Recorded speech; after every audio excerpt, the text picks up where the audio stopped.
both with a bright future ahead of them. And what happened was absolutely horrific.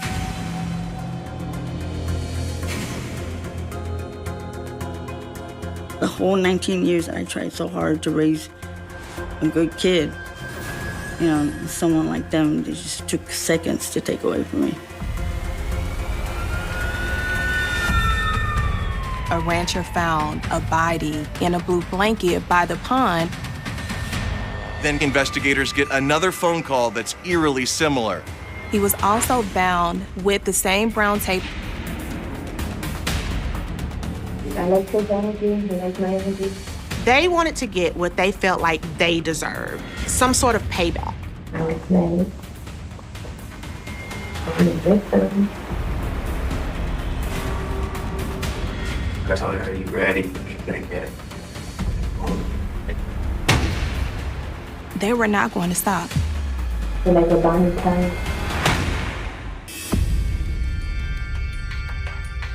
San Antonio, Texas, just after dawn on June 18, 2014. A 911 call comes into the Bexar County Sheriff's Office. A rancher found a body in his ranch, laying in a blue blanket by the pond. It's secluded ranch land out in southeast Bexar County near Bronig Lake. Deputies respond to the call. They come out there, this young man has been shot in the back of the head. When the medical examiner arrived, he noticed once the blanket had been removed that this male had been bound. His hands and his legs had been tied. The individual was restrained with brown duct tape. The body had not been there for a long time. The medical examiner makes another startling discovery. He had been shot 3 times, once in the back of the head, once in the chest, and once in the face. The victim is a young male, but that's as much as investigators can tell. The individual had no ID, no cell phone, no wallet. They're not sure whether this body was dumped here, if he was shot on site. As investigators scour the area, they find a clue. What they did notice is that there was blood found away from the body, which suggested to them that this individual had been shot and may have tried to flee from his attackers. They're gonna start closest to the body and comb their way out, looking for anything that is out of place. And what they end up finding is this trunk liner. They find a car jack, and both have blood splatter all over them. So the question now is, what happened at this scene? Was the person shot and killed in the car and then dumped? Was there a person an escape attempt that took place? Every crime scene tells a story. And in this particular case, what we observed from the crime scene was an individual who was bound with duct tape and had been shot. And it appeared as though this person had been abducted, tied up, driven out to this remote location, and executed. It was something that was frankly quite disturbing. Based on the evidence that's there, the condition of the body, where the body is located, it's clear that this was nothing but a cold-blooded killing. There was no other circumstance that could have led to it accidentally. This was the intention. Detectives speak with the rancher and his wife. She tells them she woke up to the sound of her dogs barking around 4:30 a.m. She looks out the window and sees some headlights. She's not sure what to make of that, doesn't want to go outside, so she goes back to sleep. However, during the morning time, she nudged her husband, was like, hey, I need you to go check to make sure our cows was not stolen. Unfortunately, what he did identify was that there was a deceased body laying in a blanket, which prompted him to immediately call 911. Investigators wrap up at the crime scene, leaving the ranch with few answers. Investigators are trying to identify who this victim is. There's no identification. There's no other identifying information that they can locate on or near their body. And so what they have available to them at that point is to take fingerprints and hopefully come up with an ID from there. Because until they can identify who this victim is, there's really not a lot that they can do from an investigative standpoint. 24 hours go by without any indication of who this person might be. That's when they get the missing persons report. A missing persons report came in for 20-year-old Xavier Cordero because he had failed to show up for work. His physical description was an exact match to the male victim who had been found on the ranch. When the medical examiner compared the fingerprints, they were able to make a positive identification for Xavier. Through the report, investigators learned that Xavier Cordero was born and raised in San Antonio. Xavier Cordero came from an amazing family. He had a very kind mother and kind father. These were loving parents. He was a productive member of society. He had no criminal history. He had stable employment. Xavier was very close to his family, and he actually was living with his grandmother at the time while he was working at a clothing store. Xavier Cordero was well-loved. He had a girlfriend for the past 3 months. They'd met on Facebook. No one had a bad word to say about Xavier. After identifying Xavier's body, investigators must break the news to his family. When investigators speak to Xavier's family, they learn that he was on the family's shared phone plan, which is a huge break in the case. The family immediately provided them with detailed call records of his most recent communication on the spot. Ordinarily, when law enforcement is investigating a case, cell phone data and call log data is something that can be tremendously helpful. Under normal circumstances, law enforcement might have to get a warrant to obtain cell phone records, but in this particular case, because Xavier Cordero was on his cell phone plan, his parents were able to provide law enforcement with his call logs, and they learned that the last call made was at 2:23 in the morning on June 18th. Detectives learned something else from Xavier's loved ones. Xavier Cordero drove a black Mitsubishi Lancer, A car no one in his family has seen since Xavier went missing. One of the questions that law enforcement had was, where is Xavier Cordero's vehicle? Next, detectives visit the clothing store where Xavier worked. And what they found was that Xavier was a very kind, very gracious individual. Xavier was one of the employees that was always punctual and always on time. This was very shocking for them to find out that what happened to him. Xavier had a great work ethic. He was someone who was punctual to work, showed up and did a good job. And that day when he didn't show up, his coworkers knew that something was wrong. He wasn't responding to phone calls, he wasn't responding to text messages, and this was a major red flag. They report what has become a common theme in the investigation. He was not the kind of person who had any enemies. There was no one out there that had any animosity toward him. There was no reason something like this should have happened to something like Xavier Cordero. Investigators doubled down on their efforts. Xavier drove a black Mitsubishi Lancer, but they didn't know where his car was. They issue an alert on the vehicle to local law enforcement. Locating that vehicle, though, had to be priority one, because finding that vehicle might provide law enforcement with important forensic evidence that could help them solve the crime, including blood evidence, DNA evidence, or fingerprint evidence. But finding it could be nearly impossible. Locating Xavier Cordero's vehicle was incredibly important for law enforcement, but in a metropolitan area like San Antonio and Bexar County, it's like trying to find a needle in a haystack.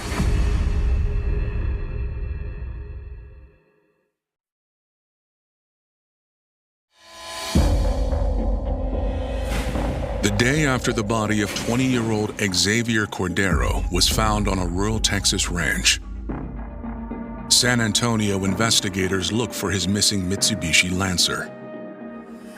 They also continue to reach out to those closest to Xavier. His girlfriend, 18-year-old Brittany, agrees to an interview. Xavier Cordero had been dating his girlfriend for about 3 months at the time of his disappearance and murder. They met on Facebook, they had a good relationship, and his girlfriend seemed genuinely concerned about what had happened to him.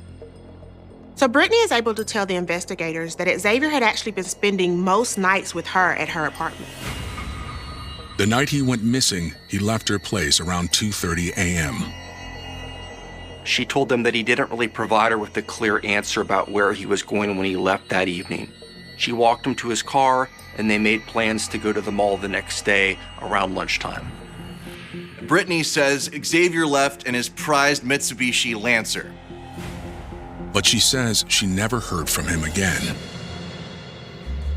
When hours passed and no sign of Xavier, Brittany started getting concerned. She started calling his phone, calling his friends. No answer. No one knew where he was. She even went to his grandma's house.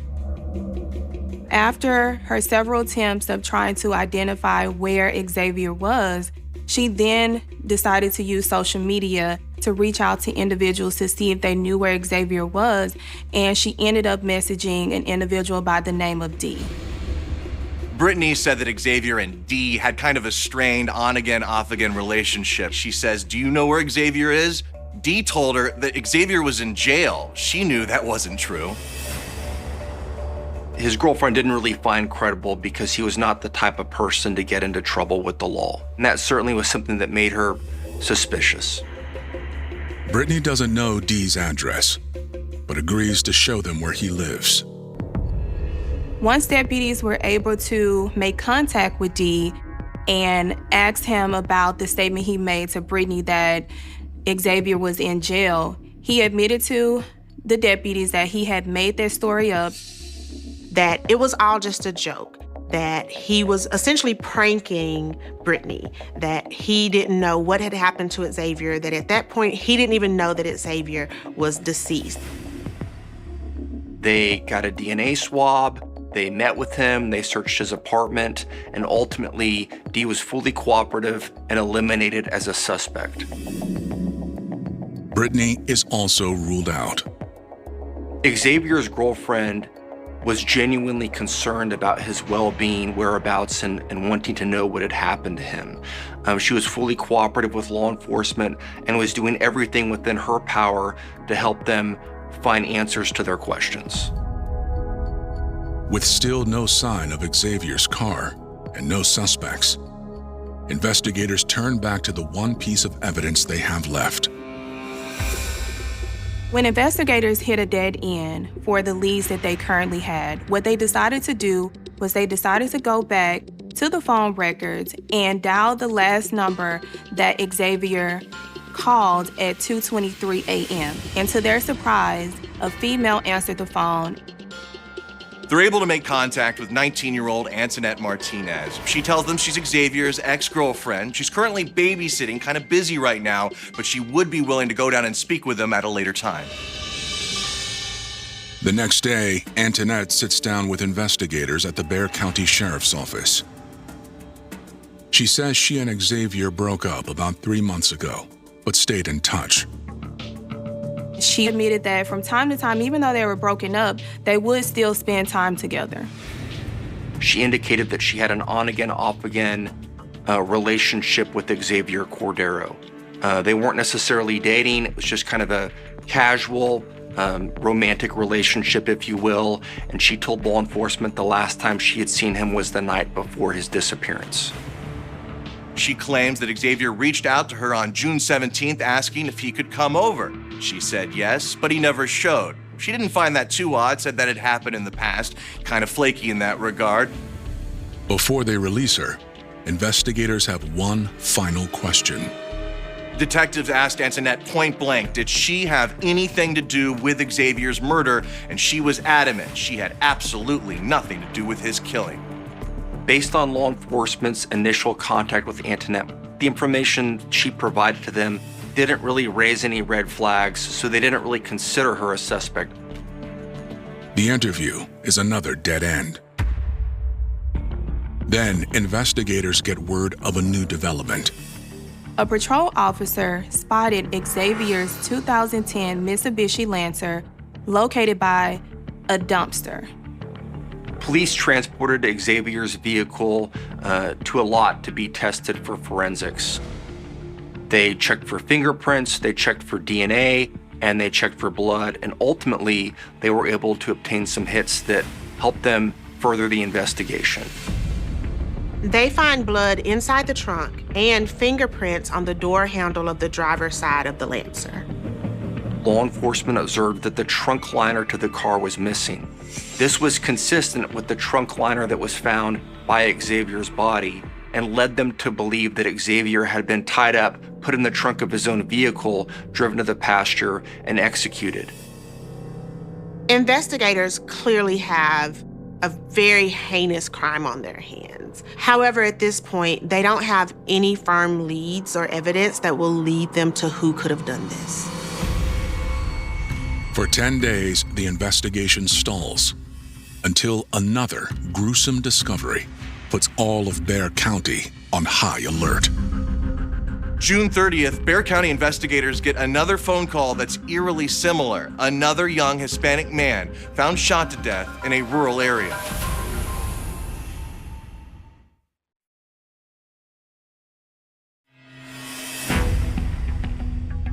"12 days after Xavier Cordero was found shot to death on a rural Texas ranch, investigators get word of another killing.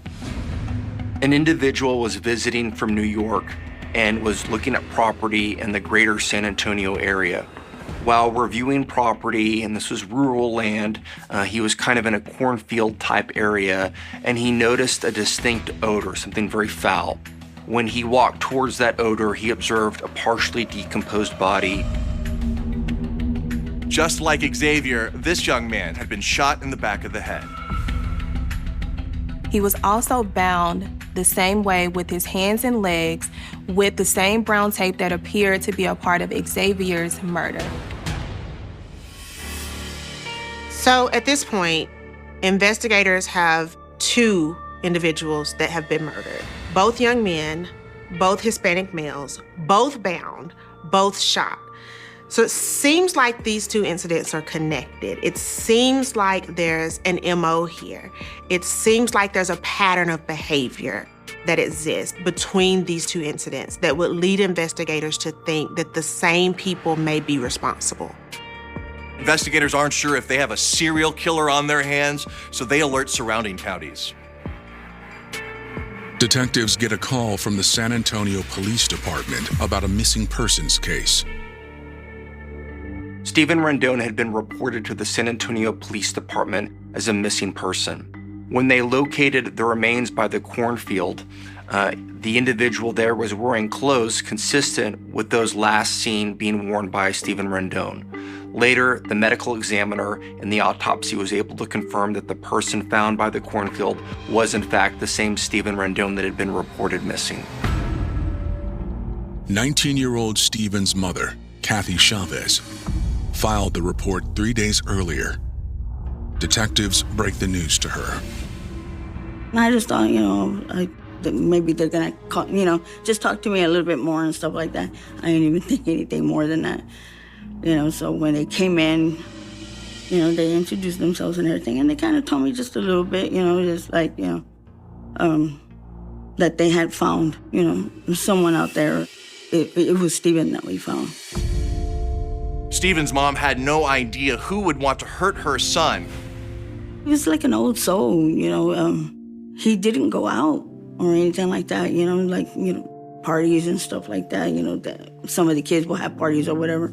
He never did want to go. He would stay home a lot. He does not do things like that. So when a mom says she knows her son, she knows her son.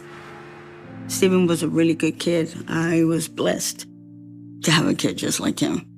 And I was glad that I told him, that I don't know what I did in my life, that I had, someone like you, because he made parenting very easy.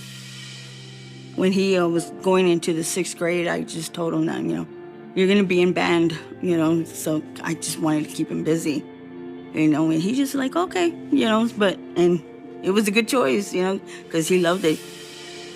He was a goofball. I met him when he was a 6th grader, I was a 7th grader. And when We first ran into each other in band. We were both in percussion. From there, everything just was history. Once we progressed to high school, that's when everything just started getting ramped up. And it was just constantly being fun.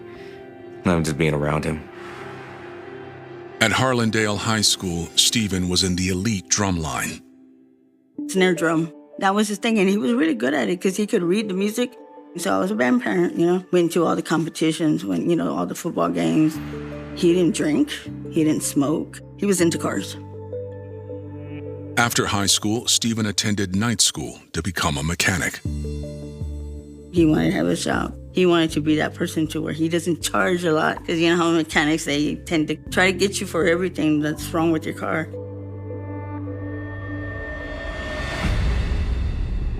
Kathy gives investigators a rundown of the last time she saw her son. She informed them that Stephen, on June the 25th, had left the home around 11 p.m. And when she asked where he was going, he stated to her that he was going to return something to a friend. I could hear that he was on the phone. And that's when he, just kind of came and asked me, if it was okay if he would go and drop off something to a friend of his. I said, it's kind of late. I said, do you think you can go some other time or something? And he just looked at me like, And I was like, well, just go and do, but you come right back home. And he said, okay. About 3 hours later, Stephen's mom got a text from Stephen saying he was running late. Her instincts told her something wasn't right, and she turned out to be correct because Stephen never came home. I could still see him standing there, and I can see everything. He just still looks clear, not knowing that was going to be the last time I was going to see him.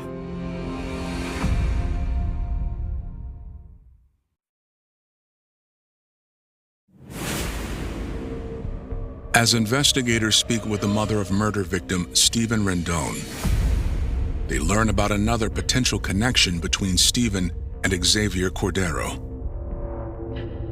Both of these young men happen to drive a Mitsubishi Lancer. Kathy says the orange car was Stephen's pride and joy. He saw that car in the parking lot, and he comes home and he goes, Mom, there's this car that I saw. He goes, I really like it. He goes, it's really nice. And before you know it, he was coming home with it. His 2010 orange Mitsubishi Lancer was completely tricked out, so it was very expensive. So she wondered if somebody might have been trying to rob him because of his car. So investigators now have issued a be on the lookout for this 2010 orange Mitsubishi Lancer. That same day, a tip comes into the San Antonio Police Department. A key development occurred in this case when a young woman came forward and contacted the police. Now, what she stated to investigators was that her friend, who was dating an individual by the name of Cameo Kleins, had robbed a store the day before. And when she was having a conversation with her friend, she also stated her friend bragged about him killing 2 individuals. The tipster said she wasn't sure whether or not to believe her friend, but she did know that Stephen Rendon's orange Mitsubishi Lancer was parked outside the apartment that Cameo shared with her friend. She gives investigators her friend's name, and it's one they've heard before. Antoinette Martinez was 19 years old and Xavier Cordero's ex-girlfriend. San Antonio police confirm that Cameo Kleins was involved in an armed robbery at a convenience store. Cameo did commit a robbery the day before and fled on foot. And during their pursuit, they stated that Cameo took refuge in an apartment that they later identified was being rented by Antoinette Martinez. In fact, Antoinette aided in his apprehension. Police get a hold of Antoinette, and she convinces Cameo to surrender peacefully. He walks outside and is arrested for that aggravated robbery. Investigators head to Antoinette's apartment.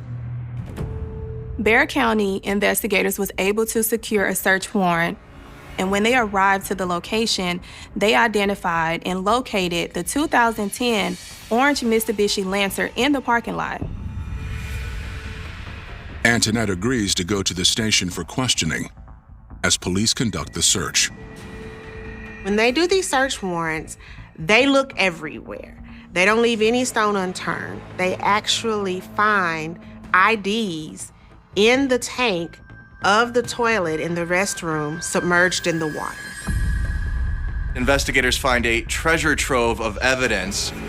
They also find a .25 caliber handgun, the same caliber found at the crime scenes of both shootings. One of the important things they found when they ultimately searched Antoinette Martinez's apartment was a roll of brown duct tape. The reason this was significant is it was consistent with the same type of tape that had been used to tie up and bind Stephen Rendon and Xavier Cordero. Investigators finally have evidence. They head back to the station to interview Antoinette. You don't want a Coke? No, I don't do soda. You don't? Don't like it? Me either. Antoinette explains that she's always been a hard worker. Antoinette had been on her own for quite a while. Her mother died when she was at a young age, but she persevered. She'd become a manager at the Burger King where she worked. Became shift manager, and I was going to become assistant GM. She had been trying to save money for college. She'd been trying to work her way up the ladder at her job. She was trying to make a good life for herself. At the restaurant, she met 19-year-old Cameo Kleins. We just like thick, like I liked his energy, he liked my energy. We were just like, oh, you're cool, you're cool. They bonded over simmering frustration with their jobs. 9 days straight, I will open and close, open and close, open and close. No days off, no breaks. Like, to the point where my feet were bleeding yesterday. She said she worked long hours, often worked overtime, and she felt she was not being properly compensated. They had bonded over their sheer hatred for their boss, and they often felt that they were underappreciated, underpaid. Frustrated, Antoinette and Cameo came up with a plan to get both revenge and cash. Antoinette Martinez and Cameo Kleins, while they were working together at a Burger King, created a false robbery. They contacted police and reported that the Burger King had been robbed, when in fact, they were the two that stole the money. It was payback for the way she'd been treated. Antoinette Martinez was open with law enforcement about the Burger King robbery that she had fabricated. However, she tried to distance herself from Xavier Cordero's murder and continued to claim that he had made plans to come over to her apartment that evening, but never arrived. What do you know about what happened to Xavier? He never showed up to my apartment. Don't lie to me, Antoinette. You know, I got a lot of information on you. And when they present the two IDs to her, she starts singing like a canary.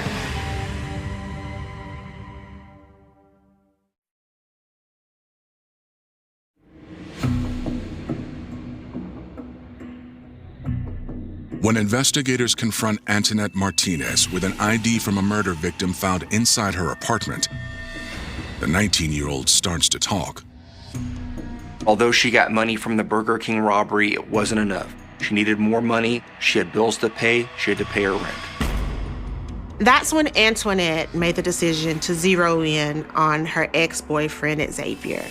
She knew about this Mitsubishi Lancer that he had, and so she assumed that he had money, and she needed money. And so she hatched a plan to try to lure him to her apartment with the promise of, potentially getting back together. When Xavier arrived at Antoinette's apartment, he was completely unaware that Cameo Kleins was laying in wait, hiding with a firearm. Cameo came out with the gun. Cameo hits Xavier over the head with the gun, and then they bind his hands and legs with the tape. They put him in the trunk of the car and drove him out to the ranch. They opened up the trunk and Xavier Cordero tried to run. He was trying to run for his life. That is when Cameo decided that he was going to shoot him. A little gunshot, and then I think he was dead. He was like, I don't know, I think he was still breathing, and he went back to go make sure. Shot him. Again, camera shot him like 2 times, 3 times.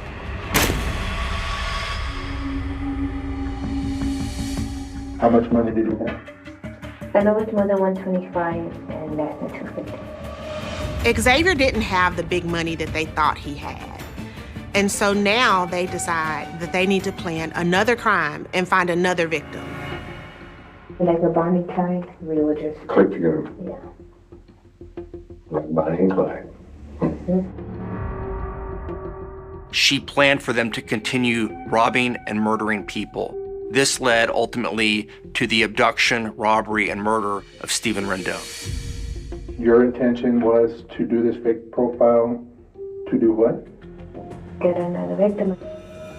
Like found a victim. You told Cameo you found a victim. Yeah. As with Xavier, Antoinette lured him to her apartment where he was ambushed. With a gun, pointing it at him, they bound him, placed him in the back of the trunk, drove him to a rural area, and that's when he was also murdered. Pretty much robbed him. Robbed him? Yeah. Yeah. Shot him. You shot him? Pretty much dead. You put him in the bed? She never shed a tear. She never expressed any real remorse. She never showed any emotion. And all of this was deeply unsettling. After Stephen's murder, Antoinette and Cameo discovered once again they didn't get much money. Stephen only had $5 on him and a cell phone.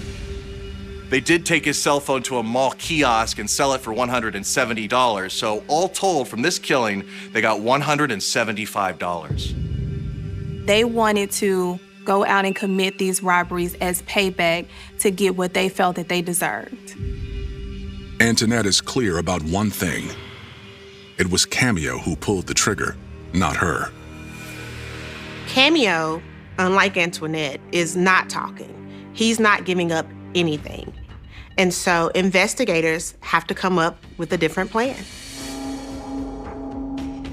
One of the tactics investigators use when one individual don't want to talk is they put both individuals in a room together and listen in on the conversation on a hidden mirror to see if these individuals are actually going to talk. At first, the pair makes light of their trouble. I'm going down for armed robbery. You're going down with 2 and murder. Nigga, I'll write you in 15 years, dude. I'm serious, I ain't going down. But the tone changes. I had 2 jobs in my apartment and working on my driving license. I was going back to school. I haven't cried about any of this. It's hitting me. Antoinette leaves the room. Investigators take another crack at Cameo. Cameo Kleins was also interviewed by law enforcement, but his interview was very different than that of Antoinette Martinez. He was emotional, he was crying, he was distraught in that interview. I'm just sorry, man. I'm sorry. He began to crack. He told law enforcement that this was all Antoinette's idea. I did what she wanted to do. Antoinette wanted him dead. I told her I ain't gonna kill him. I told her we could rob him. I ain't gonna kill him. I mean, don't kill him. I'm so easy to be persuaded. It ain't even funny. So she persuaded you to do this? Yes, sir. He says Antoinette could be very persuasive. He just got mixed up in her evil plot. For Antoinette, this all seemed to be some sort of payback. She was out to get what she felt she was due. She was the mastermind behind this entire tragedy. Antoinette Martinez was the one pulling the strings. And, according to Cameo, she also pulled the trigger. So who's the one that shoots him? Yeah.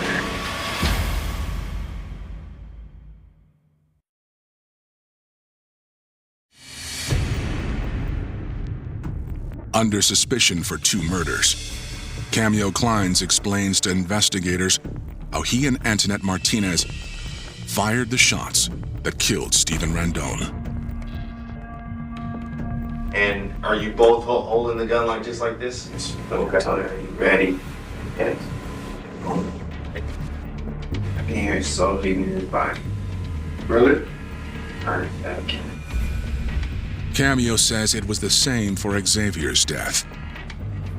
Both of our hands are on the trigger.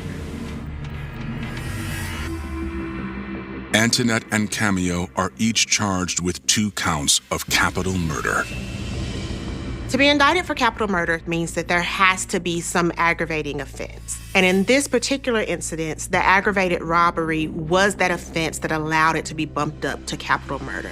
That bump up also comes with enhanced and increased potential consequences. So that capital murder offense could come with penalties as high as the death penalty or life in prison without the possibility of parole. In January 2016, on the eve of his trial, Cameo strikes a deal with prosecutors. Cameo agrees to a plea deal. In return, he receives 2 concurrent life sentences, and he has the possibility of parole. He will be eligible for parole in 2044. On the other hand, Antoinette decides that she's going to proceed with trial and she's not going to take a plea. And her case went to trial in September of 2017. Prosecutors describe Antoinette as a calculating, cold-blooded killer, the mastermind of these crimes, who romanticized them, as referenced by calling herself and Cameo Bonnie and Clyde. Antoinette Martinez was in control of this entire situation. She decided who was going to be robbed, where they were going to be robbed, and what was going to happen to them. This was about money for her. It was about payback for what she felt like was due to her. And as a result of her mindset, she fabricated the Burger King robbery, went on to rob and murder Xavier Cordero, went on to rob and murder Stephen Rendon, and who knows how much further she would have been willing to go. It was her that was coming out with the ideas. She was the one who manipulated him into doing the stuff that she wanted to do. I knew she was the one that decided on all of this, even though, she said that, she was the victim. Antoinette's attorneys used the defense that Antoinette is not a murderer. She was just caught up in a toxic relationship with a man that was out here committing crimes. The defense in this case argued that Antoinette was under the spell or influence of Cameo Kleins, that because of their relationship, he was the one controlling her and telling her what to do. This was a very toxic relationship. Unfortunately for Antoinette Martinez, though, it didn't excuse her behavior. She was responsible for her own decisions and what she did to Stephen Rendon and Xavier Cordero. For a minute there, I thought that she was gonna kind of get away with it. And I kept telling the prosecutors, I said, you need to show everybody what she is. The jury sees through her defense. Antoinette is found guilty of 2 counts of capital murder, where she is sentenced to life without the possibility of parole. Xavier Cordero and Stephen Rendon were completely innocent individuals. These were 2 young men, both with a bright future ahead of them. And what happened to them was absolutely horrific. It's something unfathomable to be tied up, put in the trunk of your own car, and driven out to a rural area. The entire time, they were both probably hoping, praying that they would just be let go. And unfortunately for them, they were shot and killed in the most calloused of ways. And it's devastating to think about the fact that so many people's lives are forever changed, and even a couple of young men's lives are lost as a result of this incident. Part 1, The Hook. June 20th, 1994. Winter had settled heavily over Dunedin, New Zealand. The city was still asleep beneath a blanket of cold darkness when a young man stepped out into the freezing morning air. The streets were empty. Frost clung to the grass. The distant glow of streetlights reflected faintly off damp pavement, creating the illusion of a city suspended somewhere between night and dawn. For most people, it was just another Monday. For one family, it would become the final morning of their lives. And for an entire nation, it would mark the beginning of a mystery so divisive, so emotionally charged, that more than 3 decades later people still argue over a simple question that has never truly been answered. Who killed the Bain family? The story begins with a phone call. A desperate voice. Breathing heavily. Panicked. Almost incoherent. The emergency operator listened as the young man struggled to form words. Then came the sentence that would echo through New Zealand's criminal history forever.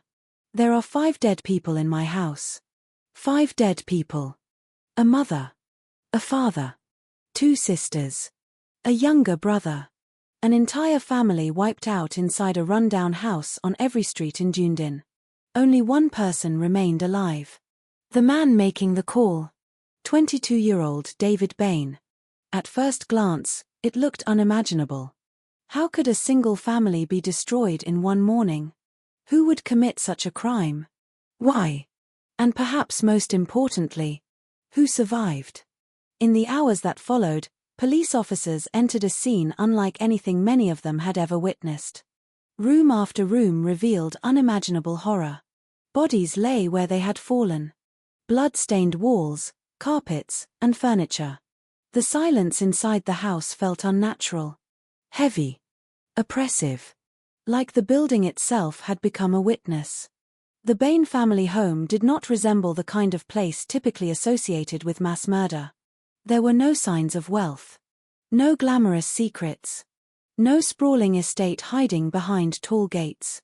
Instead, there stood a neglected house that seemed exhausted by years of hardship. Paint peeled from aging walls. Rooms were cluttered. The property appeared to be slowly collapsing under the weight of financial strain and family dysfunction. From the outside, nothing suggested that one of the most controversial murder cases in modern history was quietly taking shape within those walls. Yet appearances can be deceptive. Because as investigators began examining the lives of the people who lived there, a darker picture started to emerge.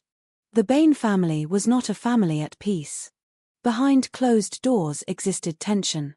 Arguments. Isolation. Rumors. Secrets. The kind of secrets that often remain buried until tragedy forces them into the light. Neighbors knew little. Friends knew fragments. Relatives knew pieces. No one seemed to possess the entire story. And perhaps that is why the mystery has endured for so long. Every person who looked at the evidence seemed to see something different. Some saw an obvious killer. Others saw a tragic scapegoat. Some believed the son murdered his family. Others believed the father committed an act of murder-suicide. The evidence itself appeared to support both possibilities depending on who was interpreting it. That is what made the case so extraordinary. Most murder investigations move gradually toward certainty. This one moved toward confusion. The deeper authorities dug, the more complicated everything became. The physical evidence raised questions. Witness testimony raised questions. The timeline raised questions. Even the crime scene itself raised questions. Nothing seemed entirely clear. Nothing seemed completely settled. And as years passed, those questions only multiplied. Entire books would be written. Television documentaries would be produced. Legal experts would debate details for decades. Journalists would spend years examining every minute aspect of the investigation. Families across New Zealand would argue about it over dinner tables. Friends would divide into opposing camps. Complete strangers would passionately defend one theory while dismissing another. Because unlike most criminal cases, the Bain murders never offered the public a sense of closure. Instead, they delivered uncertainty. The most uncomfortable kind. The possibility that justice may have failed. Or perhaps the possibility that justice succeeded and people simply refused to believe it. Both scenarios are disturbing. Both remain possible. And both continue to haunt this case. Imagine standing inside that house on the morning police arrived. Imagine walking through rooms illuminated by weak winter light. Imagine discovering not one victim, not two, but 5. Imagine realizing that the only surviving member of the household is also the person who found them.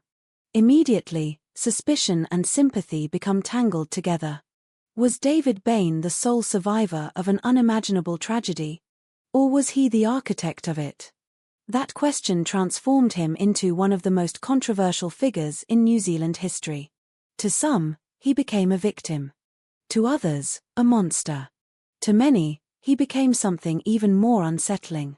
A question mark. A living mystery. What made matters worse was that the case never fit neatly into a single narrative. There was no confession. No definitive eyewitness. No piece of evidence capable of silencing all debate. Instead, there were fragments. A computer message. A rifle. Bloodstains. Timelines. Behavioral interpretations. Competing theories. Every fragment pointed somewhere. But not everyone agreed on where. As investigators reconstructed the final hours of the Bain family, they found themselves entering a maze of contradictions. Every answer seemed to generate another question. Every conclusion appeared vulnerable to challenge. Even experienced detectives struggled to build a narrative that satisfied every piece of evidence. The public, meanwhile, watched with growing fascination. This was no ordinary murder case. This was a puzzle. A tragedy. A national obsession. And at the center stood a family that, while deeply troubled, could no longer speak for themselves. Robin Bain could not explain what happened. Margaret Bain could not explain what happened. Laniet could not explain what happened. Arawa could not explain what happened. Stephen could not explain what happened. Their voices ended that winter morning. Only one voice remained. And whether that voice belonged to a grieving survivor or a calculating killer would become the defining question of the entire case. Years later, people would revisit photographs from the crime scene. They would examine witness statements, study forensic reports, debate courtroom testimony, analyze behavior, question police procedures, challenge assumptions, search for overlooked details. Some became convinced they had found the truth. Others became equally convinced of the opposite. Yet somehow, despite decades of scrutiny, certainty remained elusive. That uncertainty is what keeps this case alive. Not merely because 5 people died, but because nobody has ever been able to completely silence the doubt. The Bain family murders are not remembered simply as a crime. They are remembered as a wound.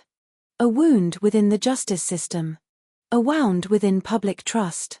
A wound within the national conscience. Even now, decades later, mention the case anywhere in New Zealand and opinions emerge almost immediately.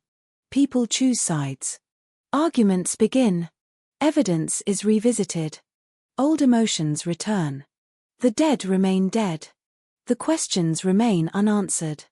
And the mystery refuses to fade. Because somewhere inside the tangled web of evidence, mistakes, memories, assumptions, and tragedy lies the truth of what happened inside that house on that freezing June morning. A truth that may never be known with complete certainty. A truth buried beneath bloodstains, courtroom battles, and years of controversy.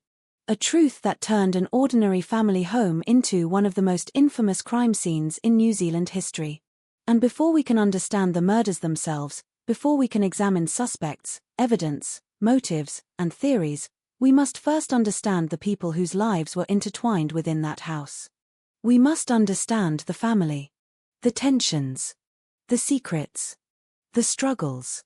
Because long before the police arrived, long before the headlines appeared, long before lawyers, judges, journalists, and investigators began fighting over the facts, there was simply a family. A family slowly unraveling behind closed doors. And in the shadows of that unraveling, something was building toward catastrophe. Part 2: The setting. To understand what happened inside the Bain family home, it is necessary to travel back to Dunedin long before the murders. long before police tape surrounded the property. Long before newspaper headlines transformed an ordinary address into one of the most infamous locations in New Zealand history. Dunedin was often described as a city of contrasts. Nestled along the southeastern coast of New Zealand's South Island, it possessed a quiet beauty that could appear almost timeless. Rolling hills overlooked narrow streets.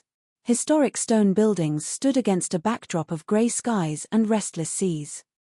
In winter, cold winds swept inland from the Pacific Ocean, carrying a damp chill that seemed capable of settling deep into the bones. Visitors often remembered the city's charm. Residents understood its hardships. The weather could be unforgiving. Economic opportunities were not always plentiful. For many families, life was built around persistence rather than prosperity.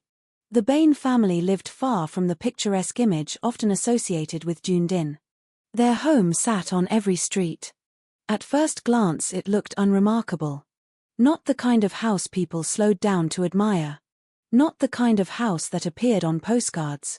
It blended into the neighborhood as another aging property carrying the marks of time. But those who stepped inside discovered something very different. The house had become a reflection of the family itself. Worn, cluttered, tired, slowly deteriorating. The carpets showed years of use. Furniture appeared mismatched and aging. Rooms often felt crowded despite the lack of luxury. Various repairs remained unfinished.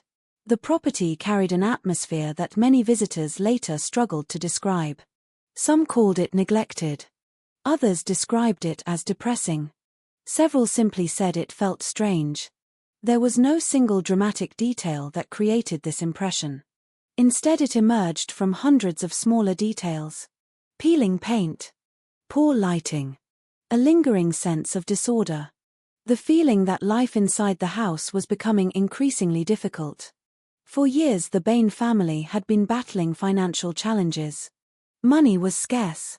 Opportunities were limited. Dreams often collided with reality. While many families facing hardship managed to remain emotionally close, the pressures inside the Bain household appeared to create fractures that grew wider over time.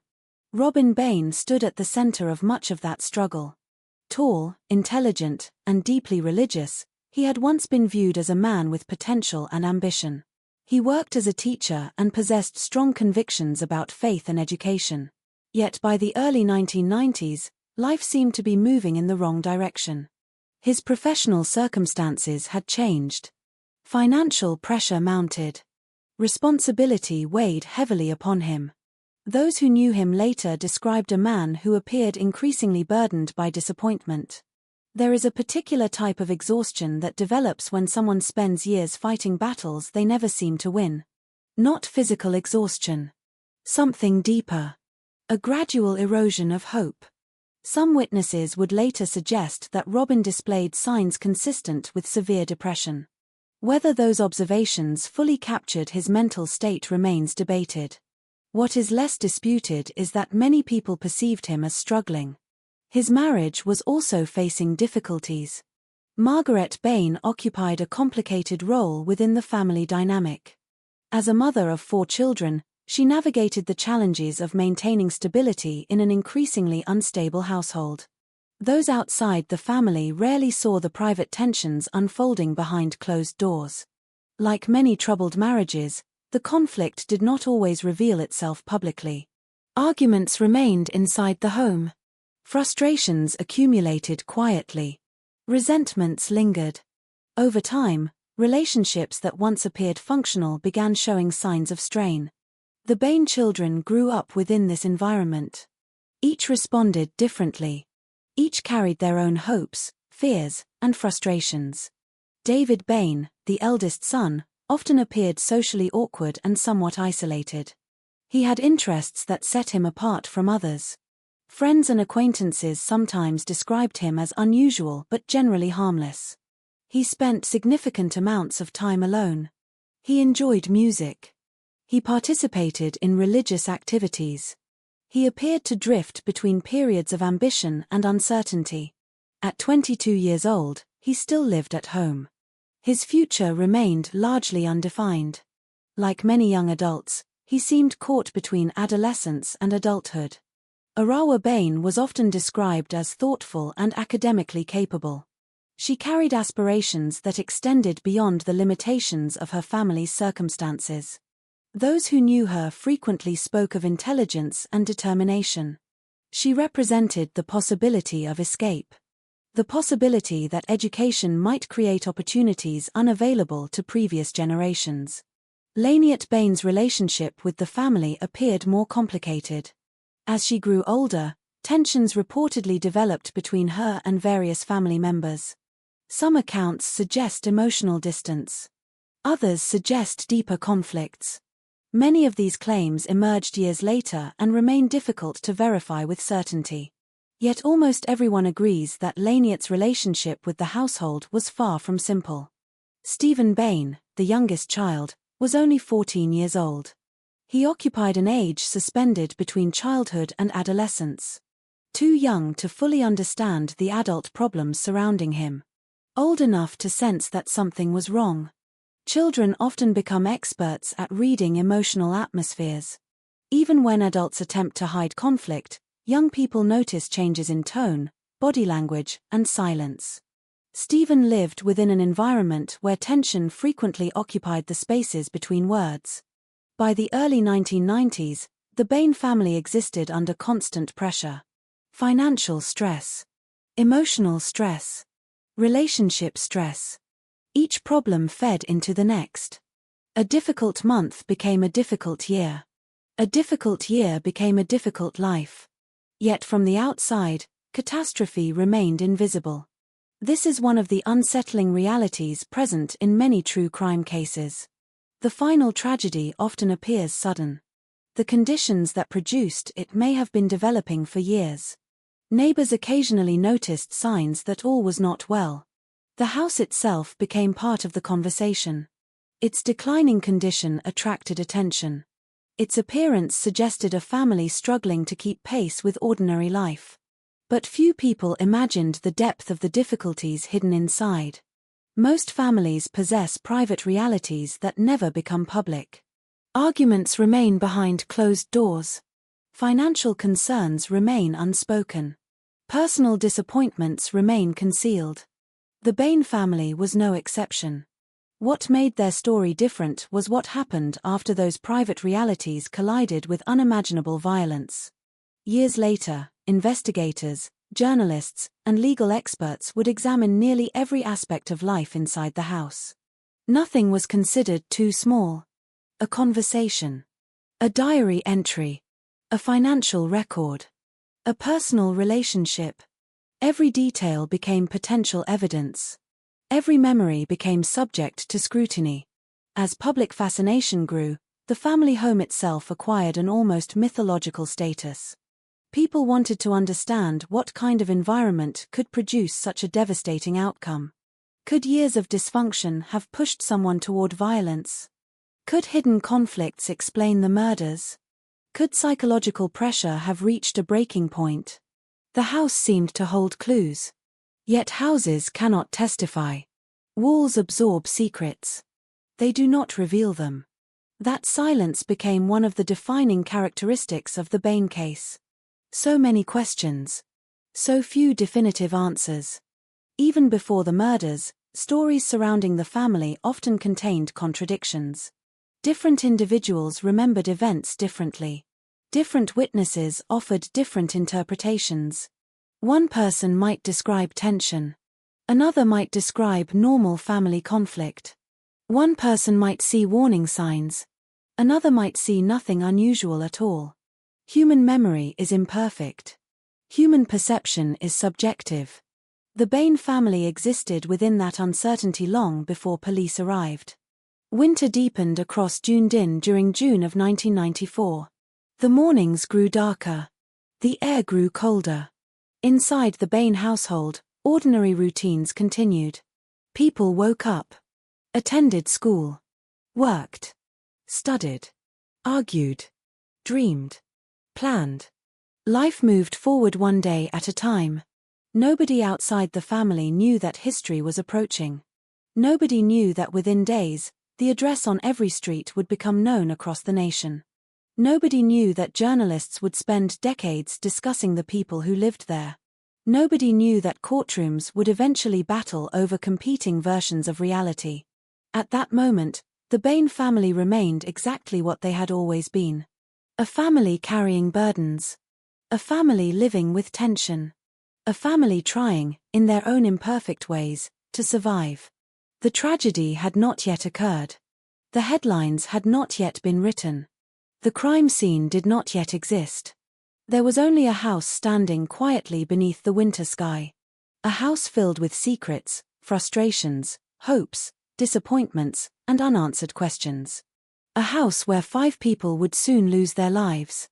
And where one survivor would emerge to tell a story that would divide an entire nation for generations. As the cold days of June continued to pass, no one could have imagined that the ordinary routines unfolding behind those walls were approaching their final chapter. The setting was complete. The tension was already there. The fractures already existed. The storm had been gathering for years. And soon, everything would break. Part 3: The Victim's Story. Before they became names in court documents, before investigators reconstructed their final hours, before journalists examined every corner of their lives, the Bain family was simply people. People with routines. People with dreams. People with fears they rarely shared. One of the quiet tragedies hidden within every true crime story is that the victims often become secondary to the mystery. Their lives are compressed into evidence files, timelines, photographs, and witness statements. The details of how they died begin to overshadow the far more important story of how they lived. In the Bain case, that tragedy feels especially profound. 5 members of one family died on the same winter morning. 5 lives abruptly ended. 5 personal stories interrupted. And as years passed, public attention shifted increasingly toward questions of guilt and innocence. Yet before examining the crime itself, it is worth pausing to remember the people at the center of it. Because long before they became victims, they were individuals trying to navigate complicated lives. Robin Bain was a man who appeared to carry the weight of disappointment everywhere he went. Those who knew him often described him as intelligent and deeply committed to his beliefs. Education mattered to him. Faith mattered to him. Ideas mattered to him. At various points in his life, he seemed to envision a future shaped by purpose and achievement. But reality can be ruthless toward expectations. The version of life Robin may have imagined for himself seemed increasingly distant by the early 1990s. Financial difficulties persisted. Professional challenges accumulated. Family tensions intensified. The responsibilities of supporting a household never seemed to disappear. When people experience years of unrelenting pressure, it sometimes changes them in subtle ways. The change is not always dramatic. Sometimes it appears in posture, in silence, in the length of a pause before answering a question, in eyes that seem focused on something far away. Friends and acquaintances later recalled a man who often appeared burdened, tired, preoccupied, perhaps struggling with emotions he rarely expressed openly. Whether those observations reveal the complete truth about Robin Bain remains impossible to know. Human beings are complicated. Public impressions rarely capture private realities. Yet many people who encountered him sensed a man wrestling with something heavy. Inside the Bain household, Robin occupied a difficult position. He was expected to lead, to provide, to maintain stability, to hold together a family that increasingly appeared fragile. Those expectations can become overwhelming even under ideal circumstances. Within an environment already strained by financial and emotional pressures, they may become crushing. Margaret Bain occupied a very different role. If Robin represented authority, Margaret often represented endurance. The daily responsibilities of managing family life frequently fell upon her shoulders. She navigated the ordinary challenges that define countless households. Meals needed preparation. Laundry needed washing. Schedules required coordination. Problems demanded attention. Most of these tasks go unnoticed. Their significance only becomes visible when someone is no longer there to perform them. Margaret's life appears to have been shaped by persistence. Not dramatic victories. Not extraordinary achievements. Simply the ongoing effort of keeping life moving forward. People who met her often described a woman dealing with considerable stress. Marriage difficulties reportedly created additional strain. Family conflict introduced further complications. Like many mothers, she found herself standing at the intersection of multiple problems while attempting to shield others from their impact. There is a particular loneliness that can accompany that role. The responsibility of holding things together while quietly falling apart yourself. Whether Margaret felt that loneliness is something only she could have truly known. What remains undeniable is that her life ended before she had the opportunity to discover whether things might eventually improve. Then there was Arawa. Among the Bain children, she was frequently described as bright and capable. Education offered possibilities. A future beyond the limitations of every street. A chance to build something different. Something better. Many young people from difficult circumstances cling to the belief that success will eventually create distance from hardship. Study becomes more than education. It becomes escape. Arawa appeared to possess that determination. Friends and acquaintances often spoke of intelligence and ambition. She seemed aware that the world extended beyond the walls of the family home. Aware that opportunities existed elsewhere. Aware that life did not need to remain permanently defined by current circumstances. At 19 years old, she stood at an age filled with contradictions. Old enough to imagine the future. Young enough to still be shaped by it. The years ahead should have contained possibilities. Careers. Relationships. Experiences. Failures. Successes. The ordinary unpredictability that makes a human life unique. Instead, those possibilities ended before they could unfold. Laniet Bain's story remains one of the most complex and emotionally charged aspects of the entire case. Accounts of her relationship with the family vary. Some describe tension. Others suggest deeper fractures. Years after the murders, numerous allegations and theories would emerge regarding family dynamics and personal experiences. Many remain disputed.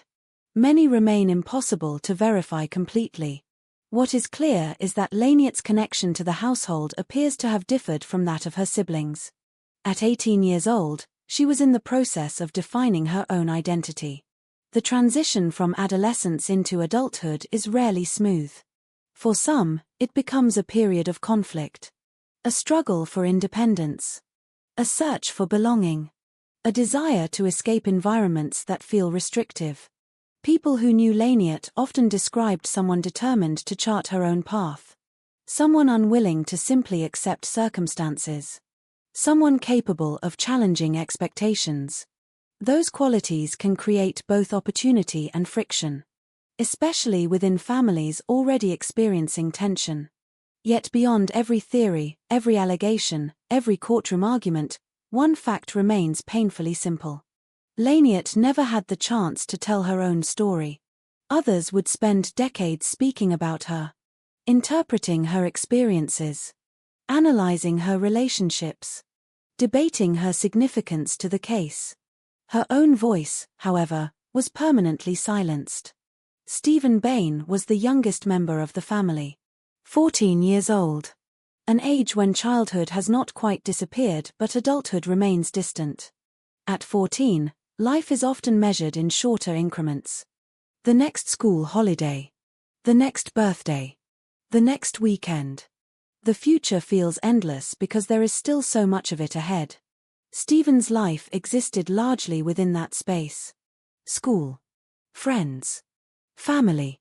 The ordinary concerns of adolescence. There is something uniquely heartbreaking about child victims in family homicide cases. They possess no control over the conflicts surrounding them. No influence over the decisions adults make. They simply exist within environments they did not create. Stephen inherited every tension present inside the Bain household without possessing the power to change any of them. Those who knew him remembered a young boy still discovering who he might become. The possibilities before him were virtually limitless. And then there was David, the sole survivor, the central figure around whom the entire mystery would eventually revolve. Before the murders, however, David was simply another member of the family. Awkward, reserved, somewhat unusual in the eyes of certain acquaintances, yet largely unremarkable. At 22, he remained closely connected to the household. His future appeared uncertain. Like many young adults, he seemed caught between competing versions of himself. One version looking toward independence, the other remaining tied to familiar routines. He spent significant time pursuing personal interests. Music occupied an important place in his life. Religious involvement provided structure. Friends described someone who could appear shy, eccentric, and difficult to fully understand. Nothing about him suggested that he would soon become the focus of one of the most controversial criminal cases in New Zealand history. Nothing suggested that his face would eventually appear on newspaper front pages. Nothing suggested that millions of words would later be written about him. At that moment, he was simply a son living within a troubled family. The Bain household itself functioned almost like an additional character in the story. Each room contained traces of the people who lived there. Bedrooms reflected personalities. Possessions reflected interests. Photographs captured moments that once seemed important. Ordinary objects accumulated over years. A cup left on a table. Books stacked near a bed. Clothes hanging in wardrobes. Tiny details that collectively form a life. When people imagine crime scenes, they often focus on violence. What investigators frequently encounter instead is humanity. Evidence scattered among reminders of ordinary existence. A half-finished project. A family photograph. A school assignment. A favorite sweater. Objects that continue to exist long after their owners are gone. The Bain family home contained all of these things. Evidence of life. Evidence of struggle. Evidence of hope. Evidence of disappointment. Most importantly, evidence that the people inside were far more than the roles they would later occupy in headlines. Victim. Suspect. Father. Mother. Daughter. Son. Those labels simplify lives that were infinitely more complicated. The tragedy of June 1994 did not merely destroy a family. It destroyed futures. Conversations that would never happen. Dreams that would never be pursued. Conflicts that would never be resolved. Forgiveness that would never be offered. Questions that would never receive answers. And perhaps that is why the case continues to resonate decades later. Not simply because of its mystery. Not simply because of its controversy. But because at its center lies a family whose story ended before anyone truly understood it. 5 people entered the final days of their lives carrying private thoughts no one else could hear. Private fears. Private hopes. Private plans. They woke each morning believing another day would follow. Like everyone does. None of them knew that history was approaching. None of them knew they were nearing the final chapter. The winter of 1994 continued unfolding around them. Cold winds moved through Dunedin. Rain clouds drifted across the sky. Life carried on. Inside the Bain household, routines remained intact. Meals were eaten. Conversations were held. Doors were opened and closed. Lights switched on and off. Nothing outwardly signaled that catastrophe was only days away. Yet somewhere within the complicated relationships, hidden tensions, and private struggles of that family, events were moving toward a conclusion that would shock an entire nation. Soon, ordinary life would end. Soon, investigators would enter the house. Soon, blood would stain the floors. Soon, the world would begin searching for answers. But for now, the Bain family were still alive. Still human. Still moving through the final hours of lives they believed would continue. And none of them could possibly know that the next chapter of this story would begin with gunfire. Part 4: The Incident. The morning of June 20, 1994, arrived wrapped in darkness. Winter in Dunedin had a way of making dawn feel distant. Even as morning approached, the city remained trapped beneath a blanket of cold air and muted light. Houses stood silent behind curtains drawn against the chill. Streets remained largely empty.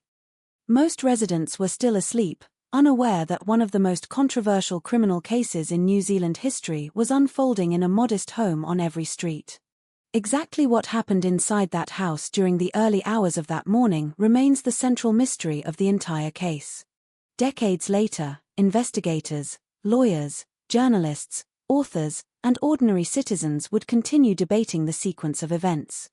Some details are known. Others are disputed.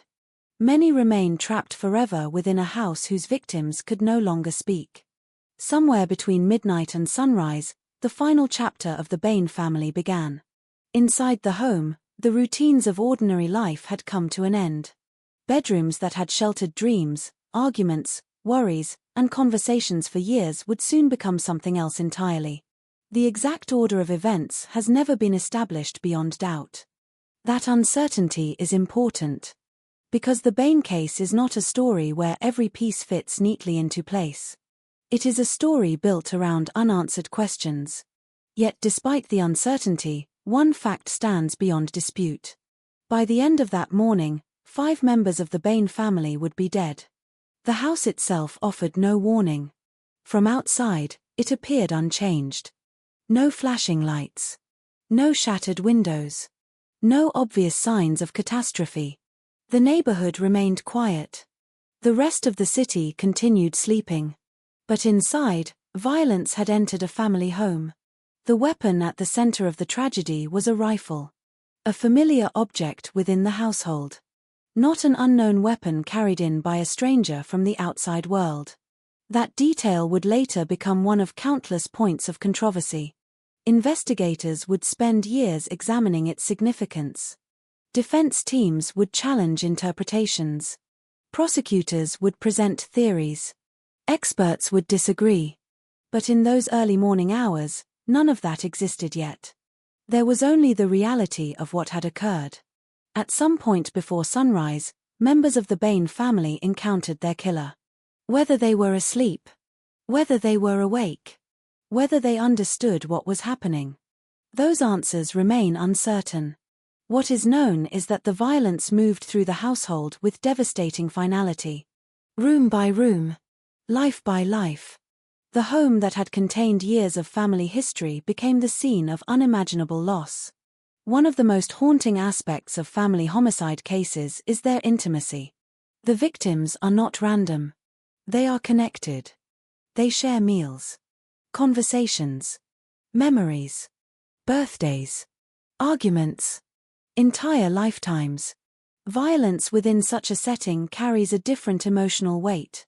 The physical location itself becomes part of the tragedy. Every familiar room acquires a terrible significance. Every doorway becomes a reminder.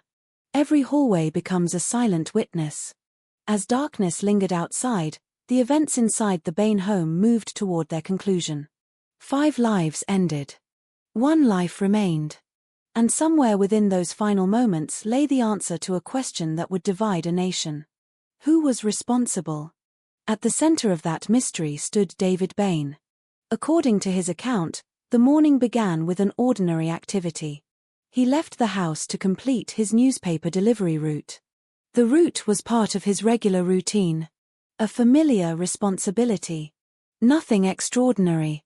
Nothing that would later seem connected to one of the most debated murder cases in New Zealand history.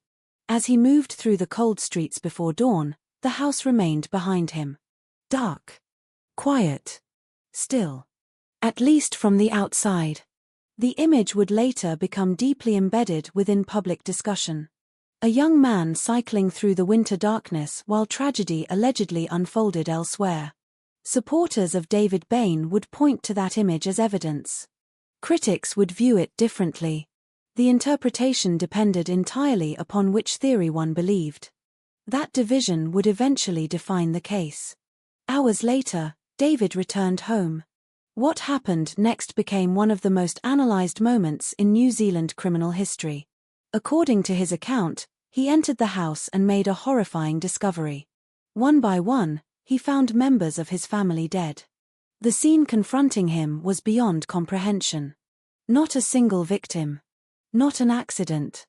Not a medical emergency. An entire family. Gone. The emotional impact of such a discovery is difficult to imagine. Human beings are not designed to process that level of trauma instantly. The mind struggles to reconcile what the eyes are seeing. Reality itself begins to feel unstable.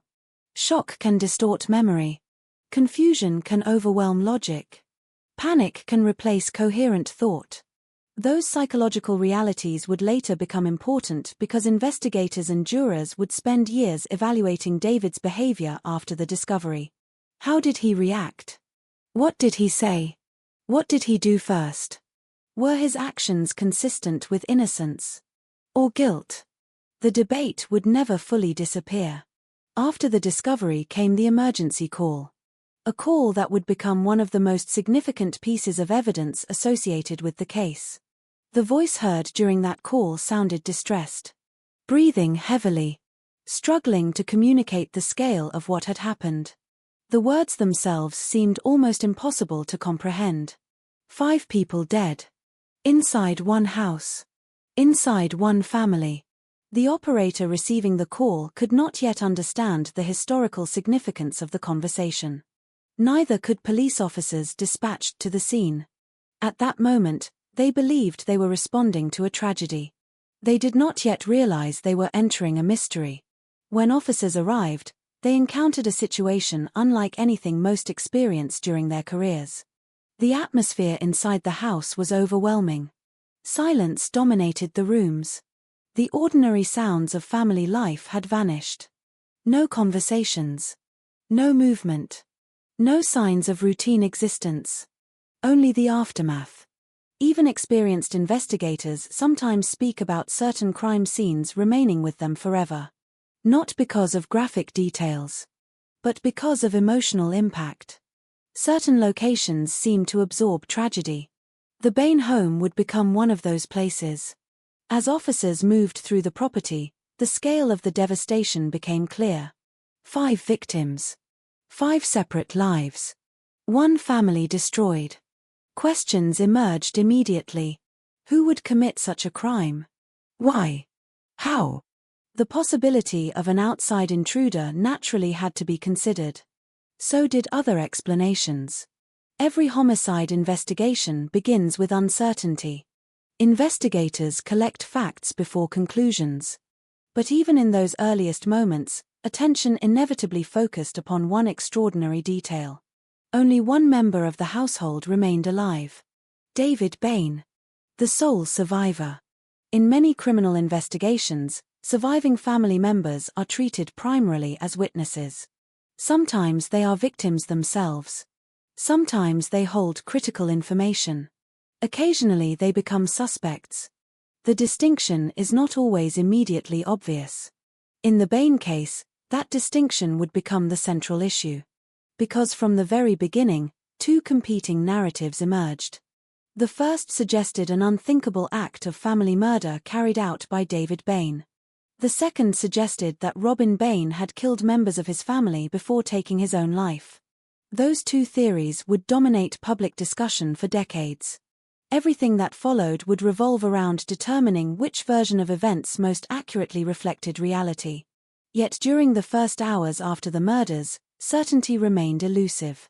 Investigators had a crime scene. Victims. Evidence. A survivor.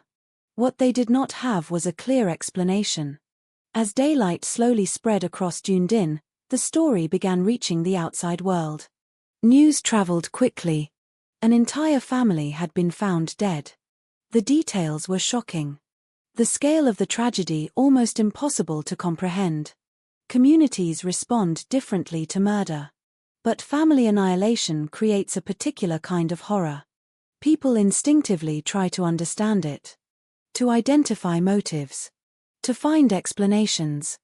Because the alternative is far more unsettling. The possibility that some acts of violence may never be fully understood. Throughout that day, investigators worked to reconstruct the final hours inside the house. Every room became important. Every object became potential evidence. Every detail mattered. What had happened before the killings? What had happened during them? What happened afterward? The answers appeared hidden somewhere within the physical evidence. The challenge was finding them. And as the investigation expanded, an uncomfortable reality emerged. The evidence did not seem straightforward. Some details appeared to support one theory. Others appeared to support another. Certain observations generated more questions than answers. Instead of clarifying the mystery, the crime scene seemed to deepen it. The incident itself had ended. The violence was over. The victims were gone. But a second story had already begun. A story involving forensic analysis, courtroom battles, disputed interpretations, and decades of controversy. The events of that winter morning would eventually be examined from every conceivable angle. Lawyers would challenge timelines. Experts would dispute conclusions. Jurors would weigh competing narratives. Entire books would be devoted to understanding what happened. Yet at the center of all those arguments remained a simple and tragic reality. 5 members of the Bain family never saw another sunrise. Their final moments became part of a mystery larger than any of them could have imagined. And as investigators stood inside the quiet house on every street, surrounded by evidence and uncertainty, they could not yet know that the case before them would become one of the most divisive criminal investigations New Zealand had ever seen. The killings were over. The mystery was only beginning. The first hours after a murder are often the most important. Evidence is fresh. Memories are unfiltered. The scene remains untouched by time. Investigators understand this better than anyone. A crime scene speaks in fragile details. A footprint. A fingerprint. A drop of blood. A misplaced object. A door left open. A light left on. The challenge is that crime scenes do not tell stories in complete sentences. They speak in fragments. And the people responsible for interpreting those fragments bring their own assumptions, experiences, and expectations into the process. On the morning of June 20, 1994, police officers entering the Bain family home were confronted with a scene of extraordinary complexity. 5 members of one family were dead. A 6th family member remained alive. At first glance, that fact alone seemed significant. But significance and certainty are not the same thing. The officers moving through the house could not yet know that nearly every aspect of their investigation would eventually be questioned. Years later, critics would scrutinize decisions made during those first crucial hours. Supporters of the original investigation would defend many of those same decisions. The debate would become almost as famous as the murders themselves. Yet in those initial moments, none of the future controversy existed. There was only a house filled with silence and death. As investigators documented the scene, each room became part of a puzzle. The victims were found in different locations throughout the home. The distribution of the bodies suggested movement through the house. Not a single act of violence occurring in one place. A sequence of events. A progression. A tragedy unfolding room by room. For investigators, understanding movement is often critical. Who was encountered first? Who attempted to flee? Who resisted?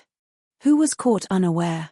These questions can reveal motive, opportunity, and sometimes even identity. Inside the Bain house, however, the answers proved elusive. The layout itself seemed to complicate interpretation. Every room offered information. Every room generated additional uncertainty. Then there was the weapon. The rifle. One of the most important pieces of evidence in the entire case. Investigators quickly established that the firearm had belonged to the household. This immediately narrowed certain possibilities while expanding others. The weapon was not abandoned by an unknown intruder. It was familiar. Accessible. Connected to people inside the home. That fact would become enormously important as competing theories developed. Near the rifle, investigators discovered something else that would shape the future of the case. A pair of glasses. At first glance, the detail seemed ordinary. Yet criminal investigations often hinge upon ordinary things. The placement of an object can alter an entire theory. The timing of an action can reshape a timeline. The glasses would eventually become one of many small details subjected to years of examination. Questions emerged almost immediately. How had they arrived there? What did their position suggest? Did they support one explanation over another? Or were investigators assigning meaning where none existed? At that stage, nobody knew. The crime scene continued yielding pieces of information without providing a complete picture. Then investigators encountered one of the most discussed discoveries in the entire case. A message on the family computer. The words were brief. Yet their impact would prove enormous. The message appeared to indicate a farewell. A final statement.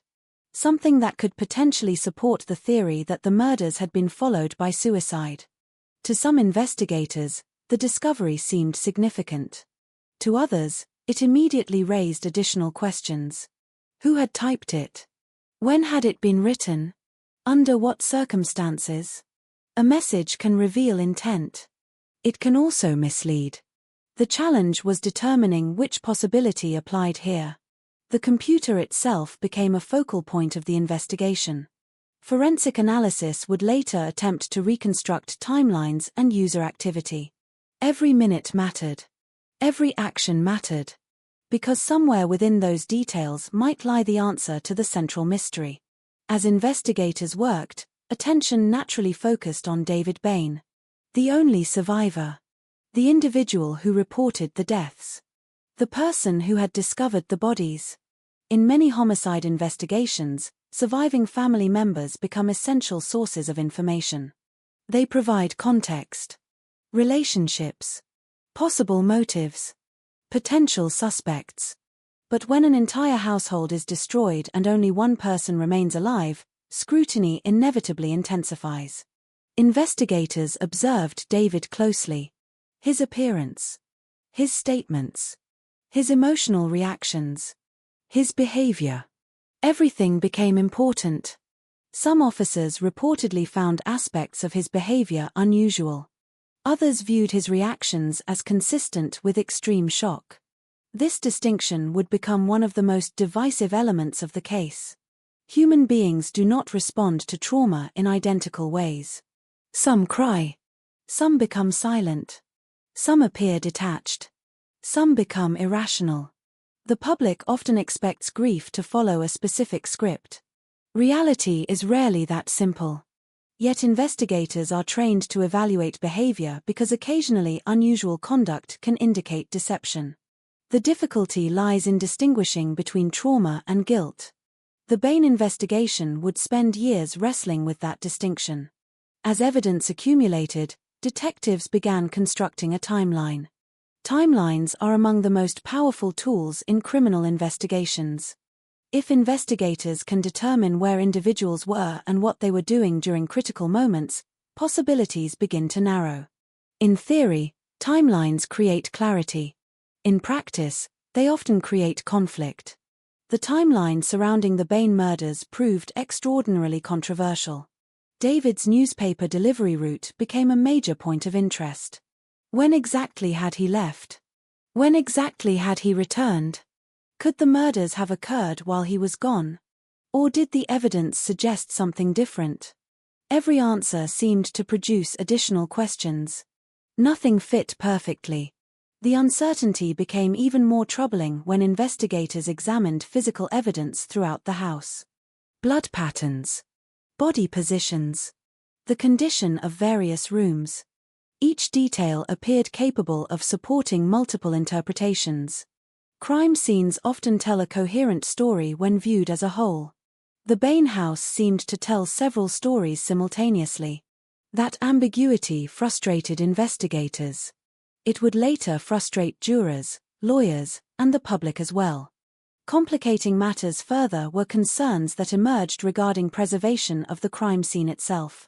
The first hours of an investigation are chaotic by nature. Emergency personnel move through rooms. Officers secure locations. Witnesses are interviewed. Evidence is identified. Perfect preservation is rarely possible.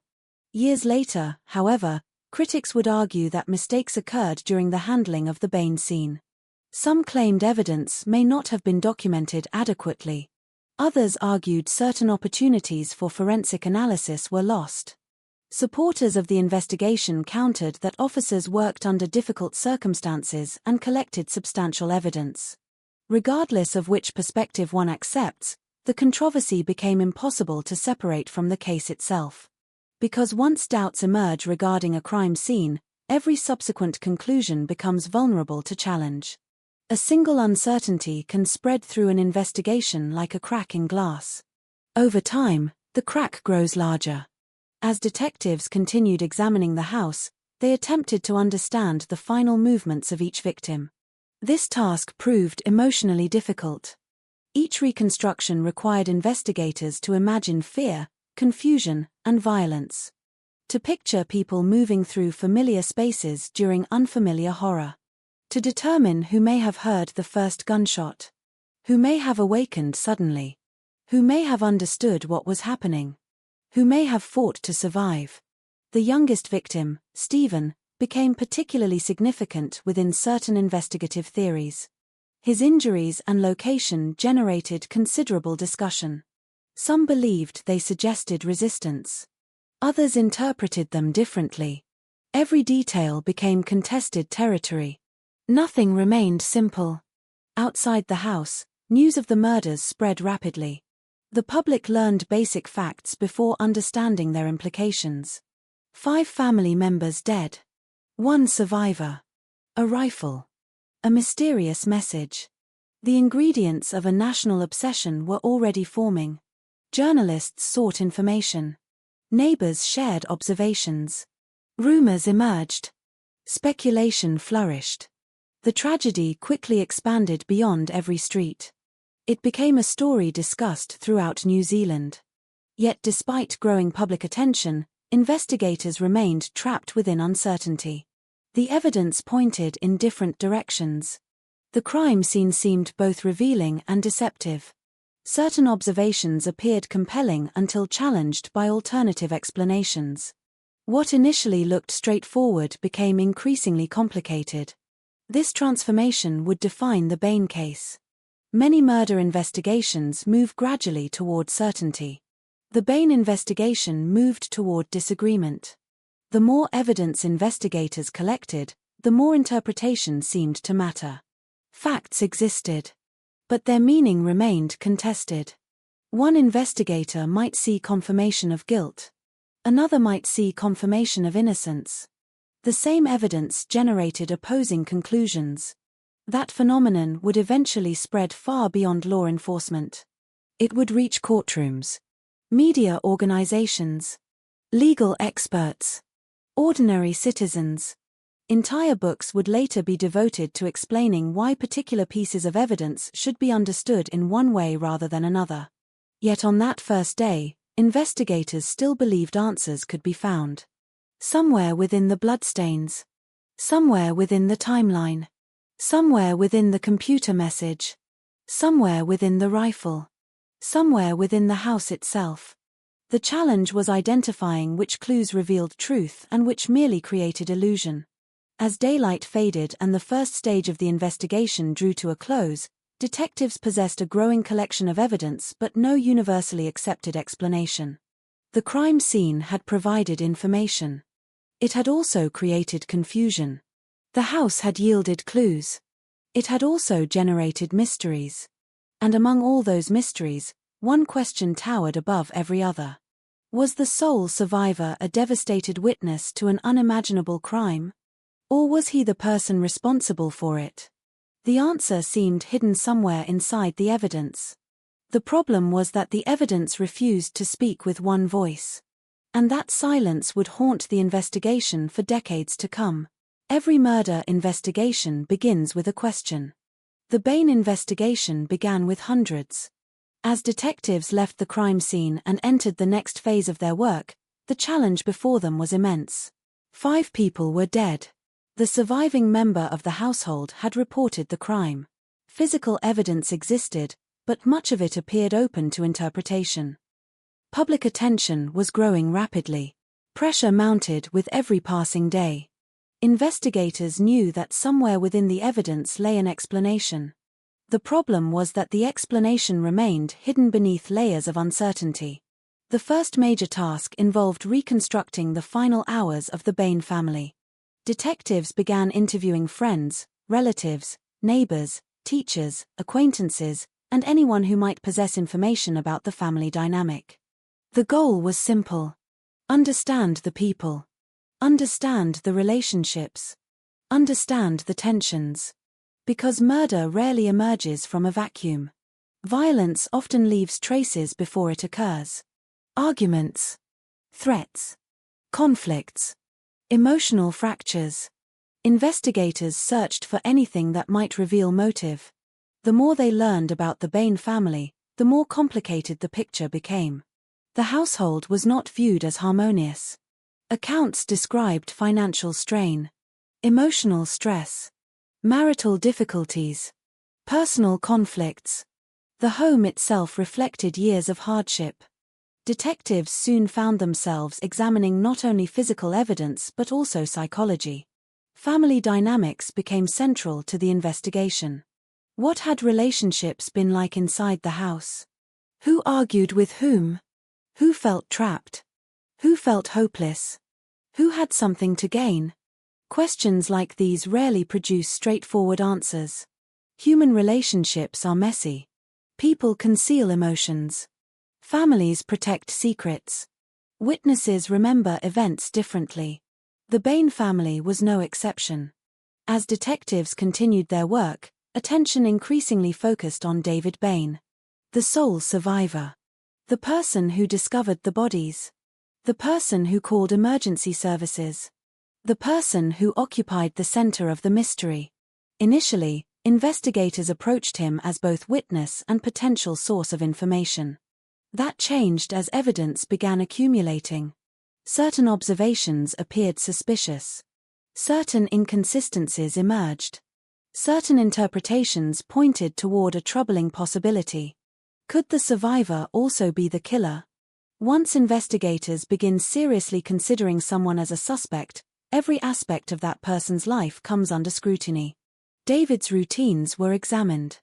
His relationships were examined. His statements were examined.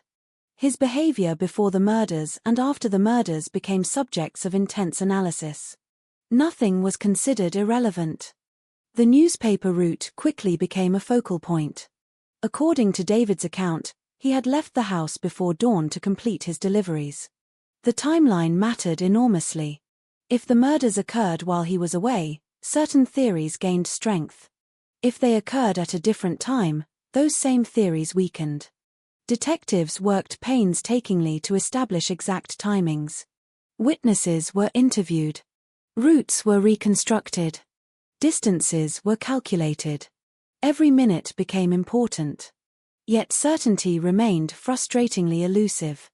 The timeline seemed capable of supporting multiple interpretations. One conclusion never entirely eliminated the possibility of another. That pattern would repeat throughout the investigation. Then there was the issue of the rifle. The weapon occupied a central position in the case. Investigators examined its ownership, accessibility, and use. The fact that it was connected to the household seemed significant. The question was how significant. Did its presence support the theory of a murder-suicide committed by Robin Bain? Or did it point toward David Bain? Again, interpretation became everything. The same evidence generated competing narratives. One side viewed it as confirmation. The other viewed it as contradiction. Neither side could entirely silence the other. As forensic analysis continued, investigators paid close attention to blood evidence. Bloodstain interpretation has long been one of the most influential tools in criminal investigations. Patterns can reveal movement, position, sequence, actions. Yet blood evidence also requires interpretation. Two experts may examine the same pattern and reach different conclusions. The Bain case eventually became filled with precisely those kinds of disagreements. Some forensic observations appeared to support the prosecution theory. Others appeared to support the defense. As months passed, certainty seemed no closer than before. The investigation expanded beyond physical evidence into the psychological world of motive. Why would someone kill an entire family? The question haunted detectives. Mass family homicide is among the rarest and most disturbing forms of violence. Its motives often involve despair, rage, resentment, control, or some combination of emotional factors. Investigators therefore examined the emotional lives of both David and Robin Bain. Supporters of the theory against David focused on potential tensions within the family. Questions arose regarding relationships, frustrations, and personal circumstances. Could resentment have grown over time? Could conflict have reached a breaking point? Could hidden anger have exploded into violence? These possibilities became part of the investigative narrative. At the same time, another theory gained attention. Robin Bain. The father. The head of the household. The man many witnesses described as struggling emotionally. Investigators explored reports suggesting depression, financial difficulties, marital problems, a growing sense of despair. To some observers, these elements appeared consistent with a murder-suicide scenario. The computer message discovered at the scene seemed particularly important to supporters of this theory. If Robin had written the message before taking his own life, the case might point in an entirely different direction. Yet certainty remained impossible. Questions persisted regarding who actually typed the message and under what circumstances. Once again, every answer generated new doubts. Months turned into years. The investigation evolved into something larger than an ordinary criminal inquiry. It became a battle between competing narratives. Every piece of evidence appeared to belong simultaneously to both sides. One interpretation suggested guilt. Another suggested innocence. The division spread beyond investigators. Experts became involved. Lawyers became involved. Media organizations became involved. Public opinion became deeply invested. One of the most controversial aspects of the case involved criticism of the original crime scene investigation. As defense teams and independent analysts examined the evidence, questions emerged regarding police procedures. Were certain areas documented adequately? Were opportunities missed? Could contamination have affected conclusions? These concerns became increasingly important because they introduced uncertainty into the foundation of the case itself. If the original investigation contained errors, then subsequent conclusions might also be vulnerable. Critics argued exactly that. Supporters of the investigation disagreed. The debate intensified. The more people examined the case, the less consensus appeared possible. Meanwhile, detectives continued pursuing their primary suspect. David Bain's interviews became central to the investigation. Investigators analyzed his statements carefully. Small inconsistencies attracted attention. Variations in recollection were scrutinized. Behavioral observations became part of the broader picture. Some detectives believed his actions after discovering the bodies appeared unusual. Others cautioned against drawing conclusions from behavior alone. Trauma affects individuals differently. Shock can distort memory. Grief can produce unexpected reactions. Separating normal responses from suspicious responses proved difficult. Yet investigators could not ignore what they viewed as potential indicators. Their responsibility was to follow evidence wherever it led. And increasingly, they believed it led toward David. As the case moved closer to prosecution, the atmosphere surrounding it became increasingly polarized. The public wanted answers. The media wanted answers. The victims' families wanted answers. But answers remained frustratingly scarce. Instead, the case produced theories. Some people became convinced that David Bain had murdered his family and attempted to disguise the crime. Others became equally convinced that Robin Bain had committed murder-suicide and that investigators were pursuing the wrong man. The divide was growing. Each new development seemed to deepen it. Each new piece of evidence appeared to strengthen both sides simultaneously. The investigation had entered dangerous territory. Not because evidence was absent. Because evidence was abundant. Too abundant. There were so many details, so many interpretations, and so many competing explanations that finding consensus became nearly impossible. This phenomenon often occurs in controversial criminal cases. A simple case tends to collapse uncertainty. A complex case multiplies it. The Bain murders represented complexity at its highest level. The deeper investigators dug, the more complicated the story became. Personal histories intersected with forensic science. Psychology intersected with physical evidence. Timelines intersected with human memory. Every path seemed to branch into several more. Yet despite the uncertainty, detectives eventually reached a conclusion. After reviewing evidence, conducting interviews, and reconstructing events, investigators believed they knew who was responsible. Their focus narrowed. Their theory solidified. The investigation moved toward prosecution. But even as authorities prepared their case, doubts remained alive. Outside police circles, critics continued raising questions. Independent observers challenged conclusions. Alternative theories persisted. The mystery refused to disappear. And that refusal would become one of the defining features of the Bain murders. Most criminal investigations conclude when a suspect is identified. The Bain investigation only became more controversial. The evidence gathered during those years would soon be presented before a jury. Every bloodstain, every timeline, every statement, every theory, all of it would be tested in the harshest environment the justice system can provide. A courtroom. There, investigators would attempt to transform suspicion into proof. There, defense lawyers would attempt to dismantle the prosecution's narrative. There, the fate of David Bain would begin to take shape. And there, New Zealand would witness the beginning of a legal battle that would continue for decades. The investigation had produced a suspect. What it had not produced was certainty.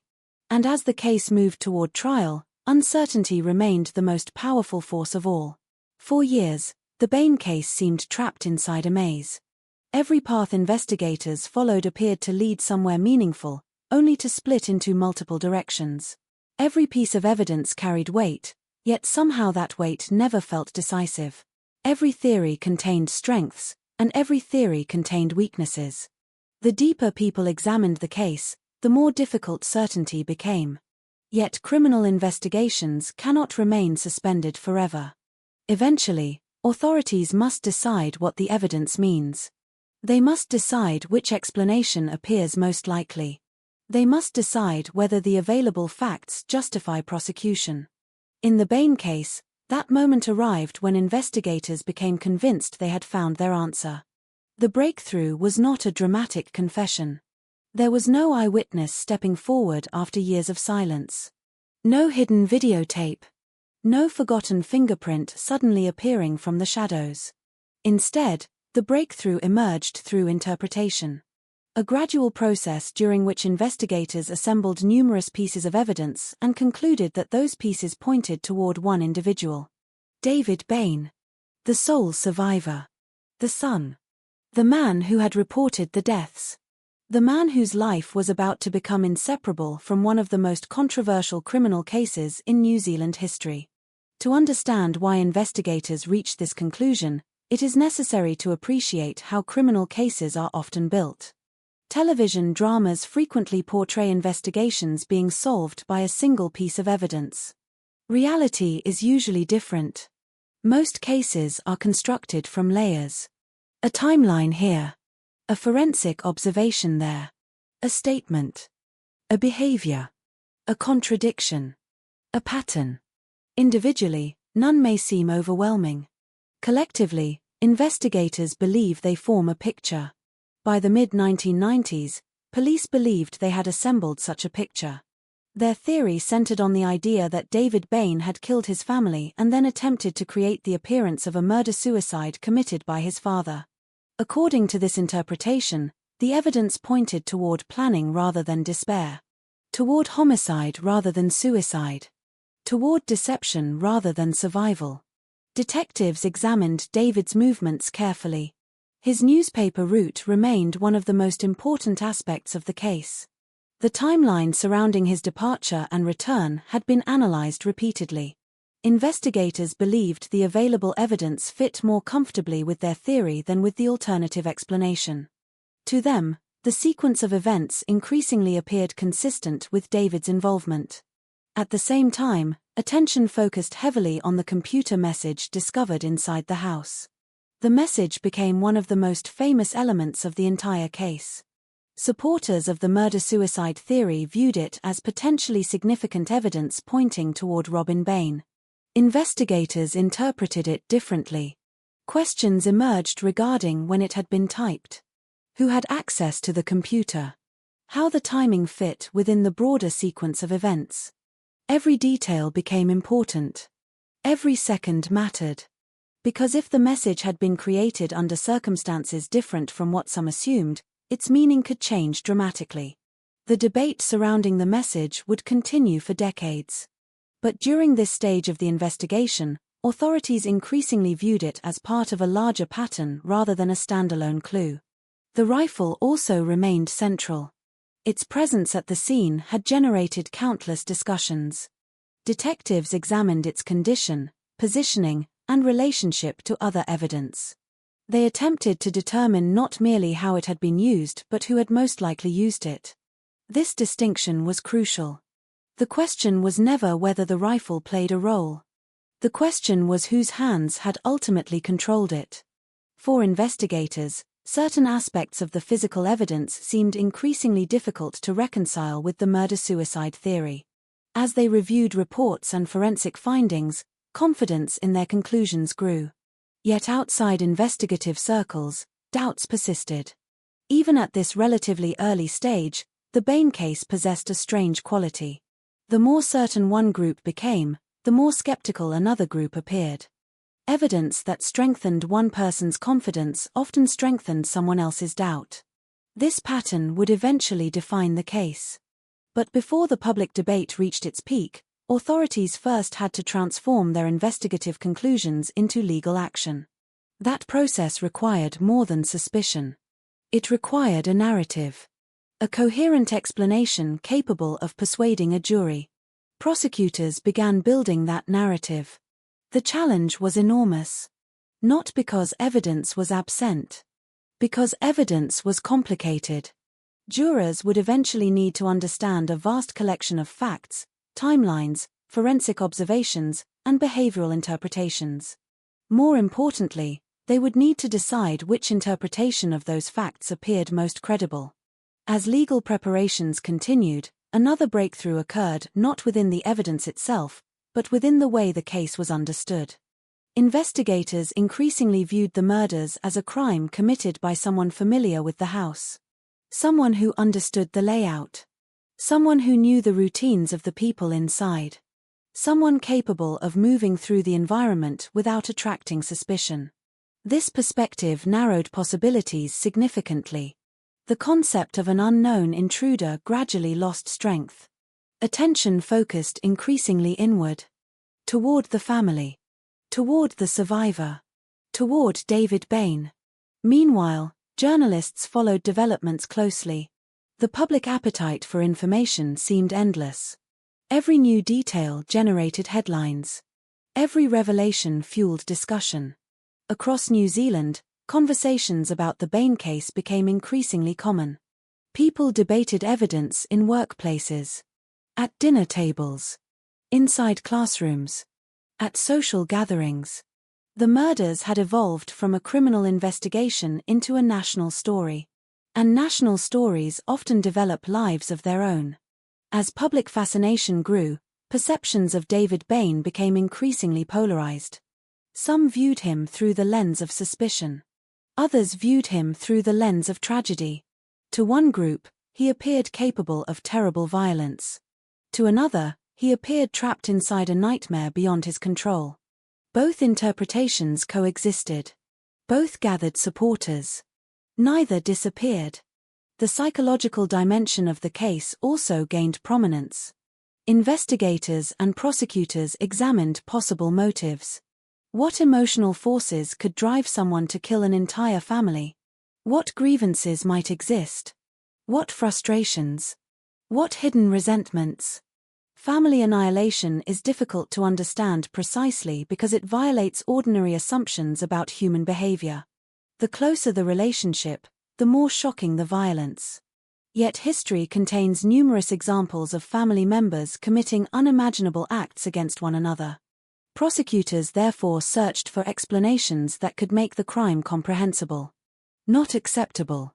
Not understandable in a moral sense. Simply conceivable. The challenge lay in convincing others that such an explanation matched the evidence. At the same time, alternative interpretations remained alive. Supporters of the Robin Bain theory pointed toward reports of depression and emotional distress. They argued that despair could explain the tragedy. They pointed toward family tensions and personal struggles. They emphasized aspects of the evidence they believed were consistent with murder-suicide. As a result, the investigation became something unusual. Most criminal cases involve authorities presenting a theory while the public gradually accepts it.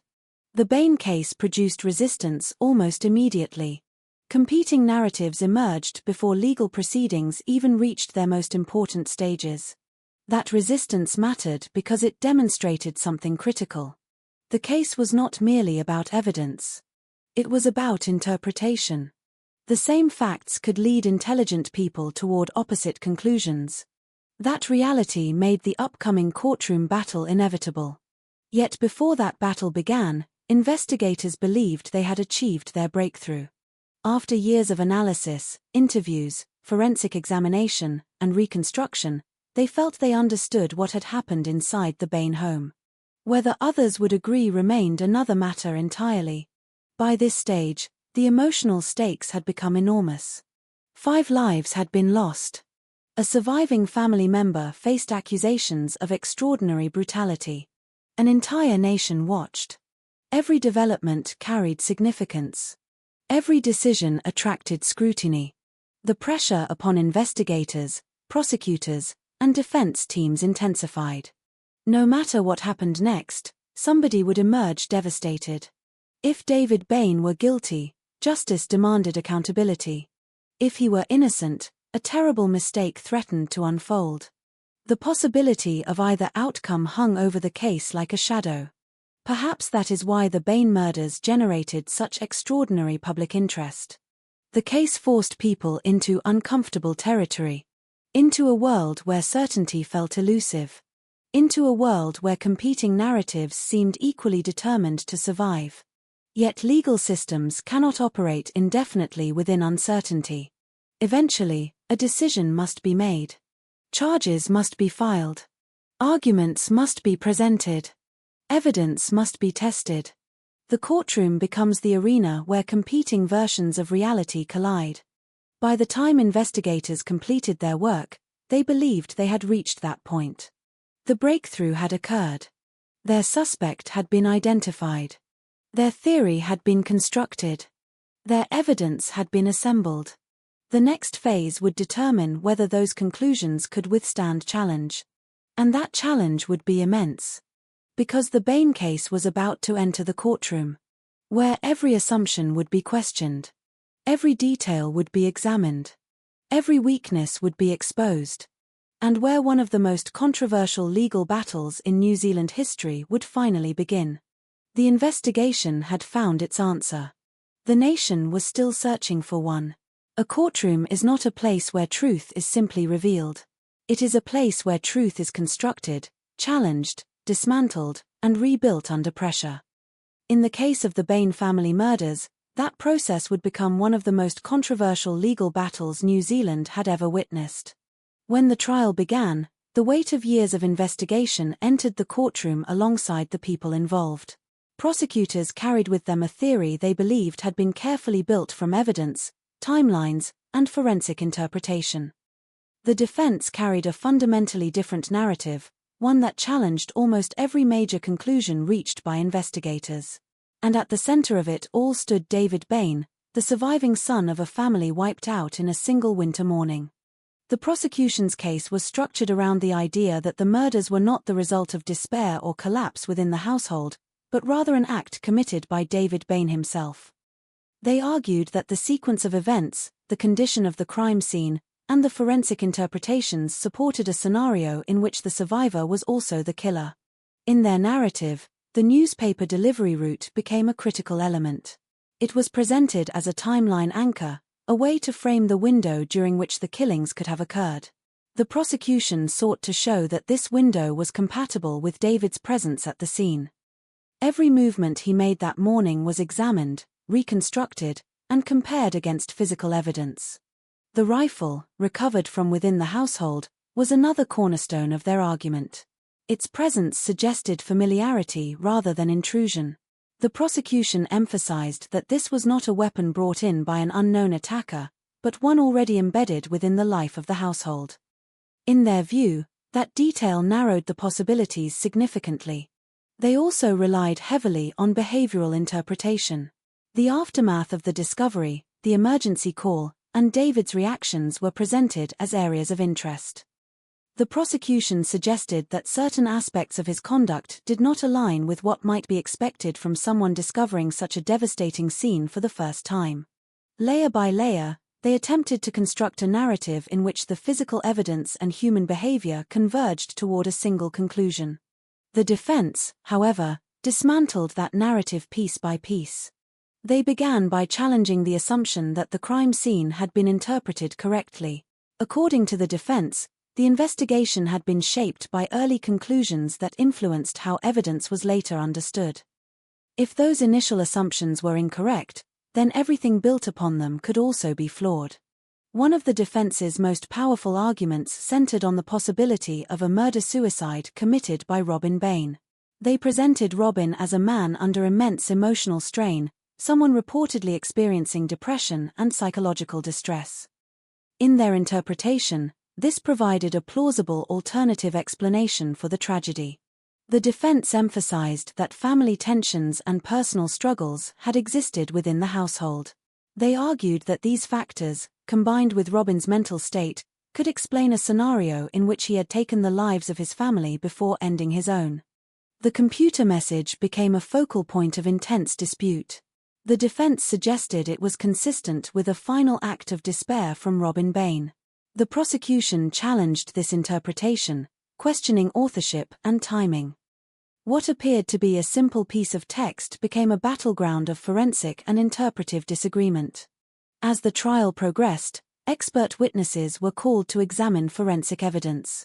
Blood pattern analysis, ballistic interpretations, and crime scene reconstructions were all presented in detail. Yet instead of producing clarity, this expert testimony often deepened division. Different experts reached different conclusions from the same material, highlighting the inherent complexity of interpreting physical evidence. The jury was placed in an almost impossible position. They were asked to weigh highly technical forensic arguments, psychological interpretations, and conflicting timelines, all while considering the emotional gravity of 5 deaths within a single family. Courtroom testimony also brought human emotion into sharp focus. Family history was discussed in fragments, carefully selected and filtered through legal questioning. The Bain household was described in ways that emphasized either dysfunction or normalcy, depending on which side was speaking. Every description carried strategic importance. Outside the courtroom, public opinion was already divided. The trial did not create that division, but it intensified it. People followed proceedings closely, forming strong opinions based on which narrative they found more convincing. Some saw a calculated crime hidden behind layers of confusion. Others saw a tragic misunderstanding compounded by investigative error. As weeks turned into months, the trial moved toward its conclusion. The prosecution maintained that the evidence pointed clearly to David Bain. The defense maintained that reasonable doubt remained not only possible but significant. Eventually, The jury reached its verdict. David Bain was found guilty of 5 counts of murder. The decision carried immense weight. Legally, it represented closure. Emotionally, for many, it did not. The conviction confirmed one version of events, but it did not eliminate competing interpretations in the wider public consciousness. Bain was sentenced to life imprisonment. Inside the courtroom, the legal process had reached its conclusion. Outside the courtroom, however, the case was far from over. The verdict immediately became the center of renewed debate. Supporters of the conviction saw justice as having been served based on the evidence presented. Critics of the verdict saw something very different. They questioned whether the investigation, the interpretation of evidence, and the trial process itself had been sufficient to eliminate reasonable doubt. What made the Bain case extraordinary was not simply the severity of the crime, but the persistence of disagreement after a formal legal judgment had been delivered. In most cases, a conviction settles public debate. In this case, it did not. Instead, the conviction became another chapter in a larger controversy. Years after the trial, legal challenges and appeals continued to emerge. New examinations of evidence were conducted. Arguments were revisited. Interpretations were re-evaluated. Over time, doubts that had existed on the margins of public discussion moved closer to the center. Eventually, those doubts reached a level significant enough to trigger one of the most remarkable developments in New Zealand legal history. The case was re-examined at a higher level, and the conviction was later overturned.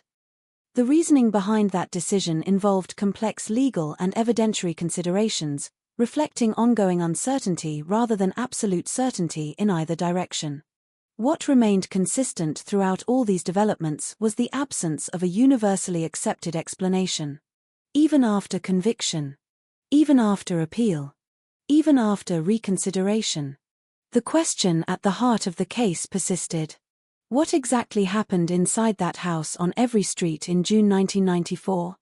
The courtroom could not fully resolve it. The evidence could not fully settle it. The competing narratives continued to exist side by side. One pointing toward guilt.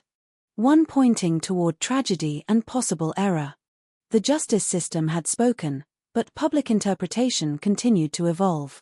And in that gap between legal conclusion and public certainty, the Bain case found its most enduring identity. Not as a resolved story, but as an unresolved debate. A case where justice was not simply delivered, but questioned. And where the final word never truly felt final. Some cases end when the verdict is read. Others continue long after the courtroom falls silent. The Bain family murders belong firmly to the second category. What happened inside that Dunedin house in June 1994 did not conclude with a trial, a conviction, or even an appeal. It evolved into something far more persistent, something that refused to stay contained within legal boundaries. Years after the original investigation, the case re-emerged in public consciousness with renewed intensity. Legal reviews and appeals revisited the evidence, re-examined forensic interpretations, and reconsidered assumptions that had once been treated as settled. In a rare and controversial development, the conviction against David Bain was ultimately overturned, shifting the legal status of the case but not resolving its central mystery. This outcome did not bring closure in the traditional sense. Instead, it created a new layer of complexity. For some, it represented correction. For others, it represented confusion. The same set of facts continued to produce radically different interpretations depending on perspective. Even the legal reversal did not unify opinion. It simply redistributed uncertainty. Inside New Zealand, the Bain case became something more than a criminal investigation. It became a cultural fault line. Conversations about it were no longer limited to news coverage or courtroom analysis. They appeared in everyday life. People debated it in workplaces, classrooms, and homes. Generations who were not even alive in 1994 still encountered the case through documentaries, books, and discussions shaped by decades of controversy. The emotional weight of the case also persisted because of what it represented at a human level. 5 members of a single family were gone. Regardless of interpretation, regardless of legal outcome, that fact remained unchanged. A household had been erased in a single morning, leaving behind questions that no institution could fully answer. For those who supported the idea that David Bain was wrongly convicted, the aftermath became a long struggle for recognition of error and the possibility of injustice. They pointed to inconsistencies, disputed interpretations, and concerns about how evidence had been handled. In their view, the case stood as a reminder that legal systems, while structured and rigorous, are still operated by human beings capable of mistake.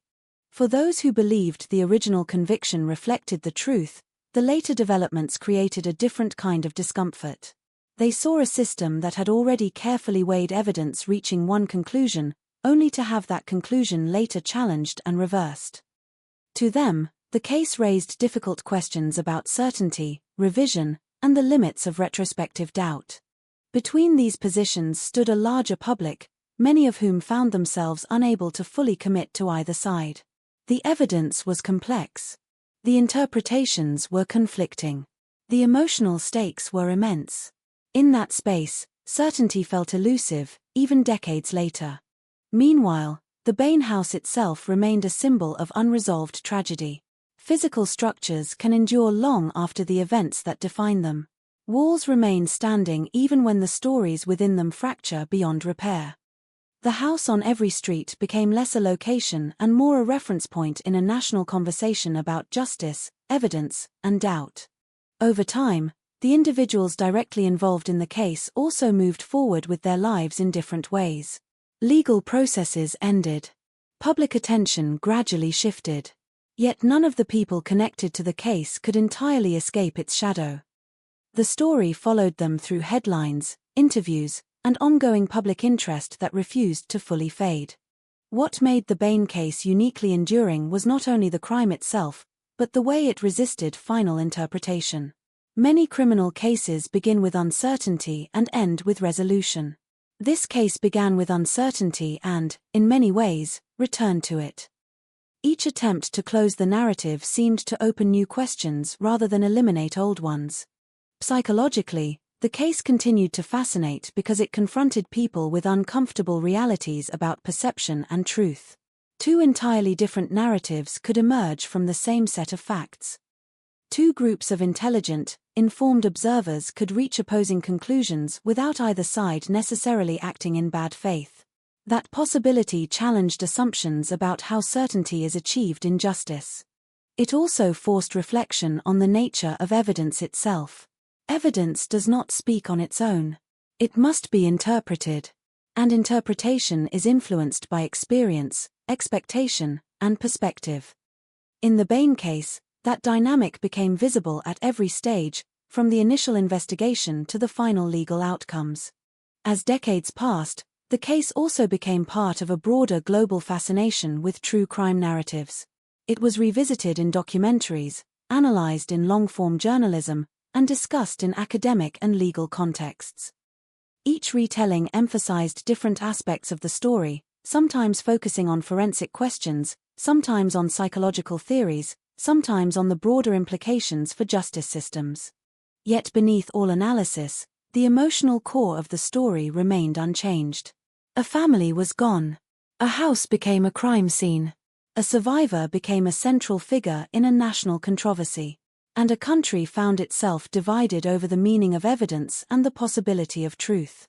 There is a tendency in true crime storytelling to search for resolution, to find the moment where explanation finally becomes complete. The Bain case resists that impulse. Even after extensive legal proceedings, even after decades of public discussion, even after countless examinations of evidence and theory, a singular, universally accepted account of what happened has never fully emerged. Instead, what remains is a layered reality.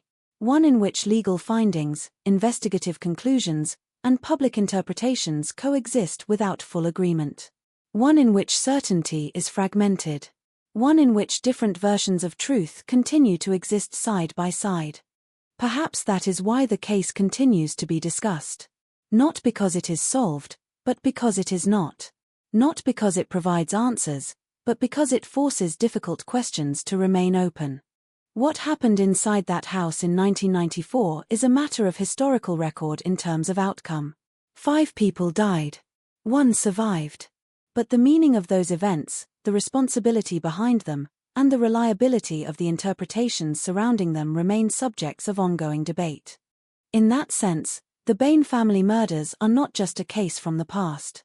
They are an ongoing conversation about how truth is constructed, how justice is delivered, and how certainty is never as stable as it appears. And as long as those questions remain unresolved in the minds of those who study the case, the story will continue to exist. Not as a closed chapter, but as an open question. One that began in a quiet house on every street during a cold winter morning. And one that, decades later, still echoes far beyond it. Some stories do not end because there is nothing left to say. They end because there is nothing left that can be proven with certainty. The Bain family murders belong to that rare and unsettling category of cases where the conclusion is not a point, but a question mark that refuses to fade. Decades have passed since that winter morning in Dunedin, yet the case continues to live in a space between law, memory, and interpretation. Legal systems have delivered their judgments, reviewed them, and in some instances reversed them. Investigators have long since moved on to other cases. The physical evidence remains archived, examined, re-examined, and debated in academic and forensic circles. But public fascination has never truly disappeared. What remains is not just the memory of a crime, but the persistence of uncertainty. The Bain case continues to be discussed not because people seek entertainment, but because it forces something uncomfortable into view. It reveals how fragile certainty can be when human perception, emotional interpretation, and forensic science intersect. It demonstrates that even the most serious systems designed to determine truth are still dependent on interpretation, and interpretation is never immune to disagreement. In many ways, the case is less about what happened in a single house and more about how societies construct understanding from incomplete information. Every piece of evidence becomes a lens. Every witness statement becomes a perspective. Every forensic conclusion becomes a model rather than an absolute reality. And when those lenses, perspectives, and models do not align perfectly, the result is not always clarity. Sometimes it is division. The Bain family itself exists now only in memory and record. Robin, Margaret, Arawa, Laniet, and Stephen are no longer individuals moving through daily life. They exist as names attached to a moment in time that ended violently and suddenly. Their personal stories, once unfolding quietly within the boundaries of a household, were interrupted and transformed into something public, analyzed, and permanently recorded. David Bain, as the surviving figure at the center of the case, became more than a person within the narrative. He became a symbol that different groups interpreted in fundamentally different ways. To some, he represented the possibility of catastrophic injustice within a legal system designed to prevent it. To others, he remained the central figure in a tragic and violent event that shattered an entire family. These interpretations continue to coexist without reconciliation, each supported by its own reading of the same historical record. What makes this enduring divide so striking is that it does not stem from a lack of information alone. It stems from the fact that information itself does not always resolve disagreement. People can examine the same details and still arrive at different conclusions because they prioritize different aspects of meaning, credibility, and possibility. In the Bain case, that dynamic became fully exposed. Time, which often brings resolution to public controversies, has instead deepened reflection on this case. With distance, people revisit evidence with new assumptions. New generations encounter the story without the emotional immediacy of the original events, yet still find themselves drawn into its complexity. The case continues to appear in documentaries, discussions, and legal analyses not because it has been settled, but because it has not. There is a reason this particular case continues to attract attention long after many others fade. It touches on something fundamental about trust. Trust in institutions. Trust in evidence. Trust in interpretation. When a case produces multiple credible narratives that cannot be fully reconciled, it forces people to confront the limits of certainty itself. That confrontation is uncomfortable, But it is also instructive. It reveals that justice is not only about outcomes, but also about process. It reveals that truth in a legal sense is not always identical to truth in a historical sense. It reveals that even when systems function as designed, the human need for absolute clarity may remain unfulfilled. Inside that tension, the Bain case continues to exist. Not as a story with a single definitive ending, but as a set of overlapping interpretations that refuse to fully collapse into one another. Perhaps that is why it continues to be revisited again and again. Not because people expect a new answer to emerge, but because the question itself remains unresolved in a way that feels important. It challenges assumptions about certainty. It challenges confidence in interpretation. It challenges the expectation that truth, once examined, will always become obvious. In the end, what happened inside the Bain family home is recorded in history, but the meaning of what happened remains contested. The facts of death are not in question. The interpretation of responsibility is. That distinction is where the story continues to live. Not in the moment of violence. Not in the courtroom verdicts. Not even in the years of appeals and reviews. But in the space between explanation and belief, where two or more versions of reality can exist at the same time without fully defeating one another. And in that space, the Bain case remains open in the only way that truly matters for public memory. It remains open in thought. It remains open in debate. It remains open in doubt. Long after the house itself became just another building in Dunedin, the story it contained continues to travel far beyond its walls. It follows those who study it, those who argue about it, and those who encounter it for the first time with the same question that has defined it from the beginning. What really happened there? And perhaps more importantly, why does the answer still feel just out of reach? That is the final echo of the Bain family murders. Not a conclusion. Not a resolution. But a lingering uncertainty that refuses to disappear. And as long as that uncertainty remains, the story will continue to exist, not as something finished, but as something still being understood.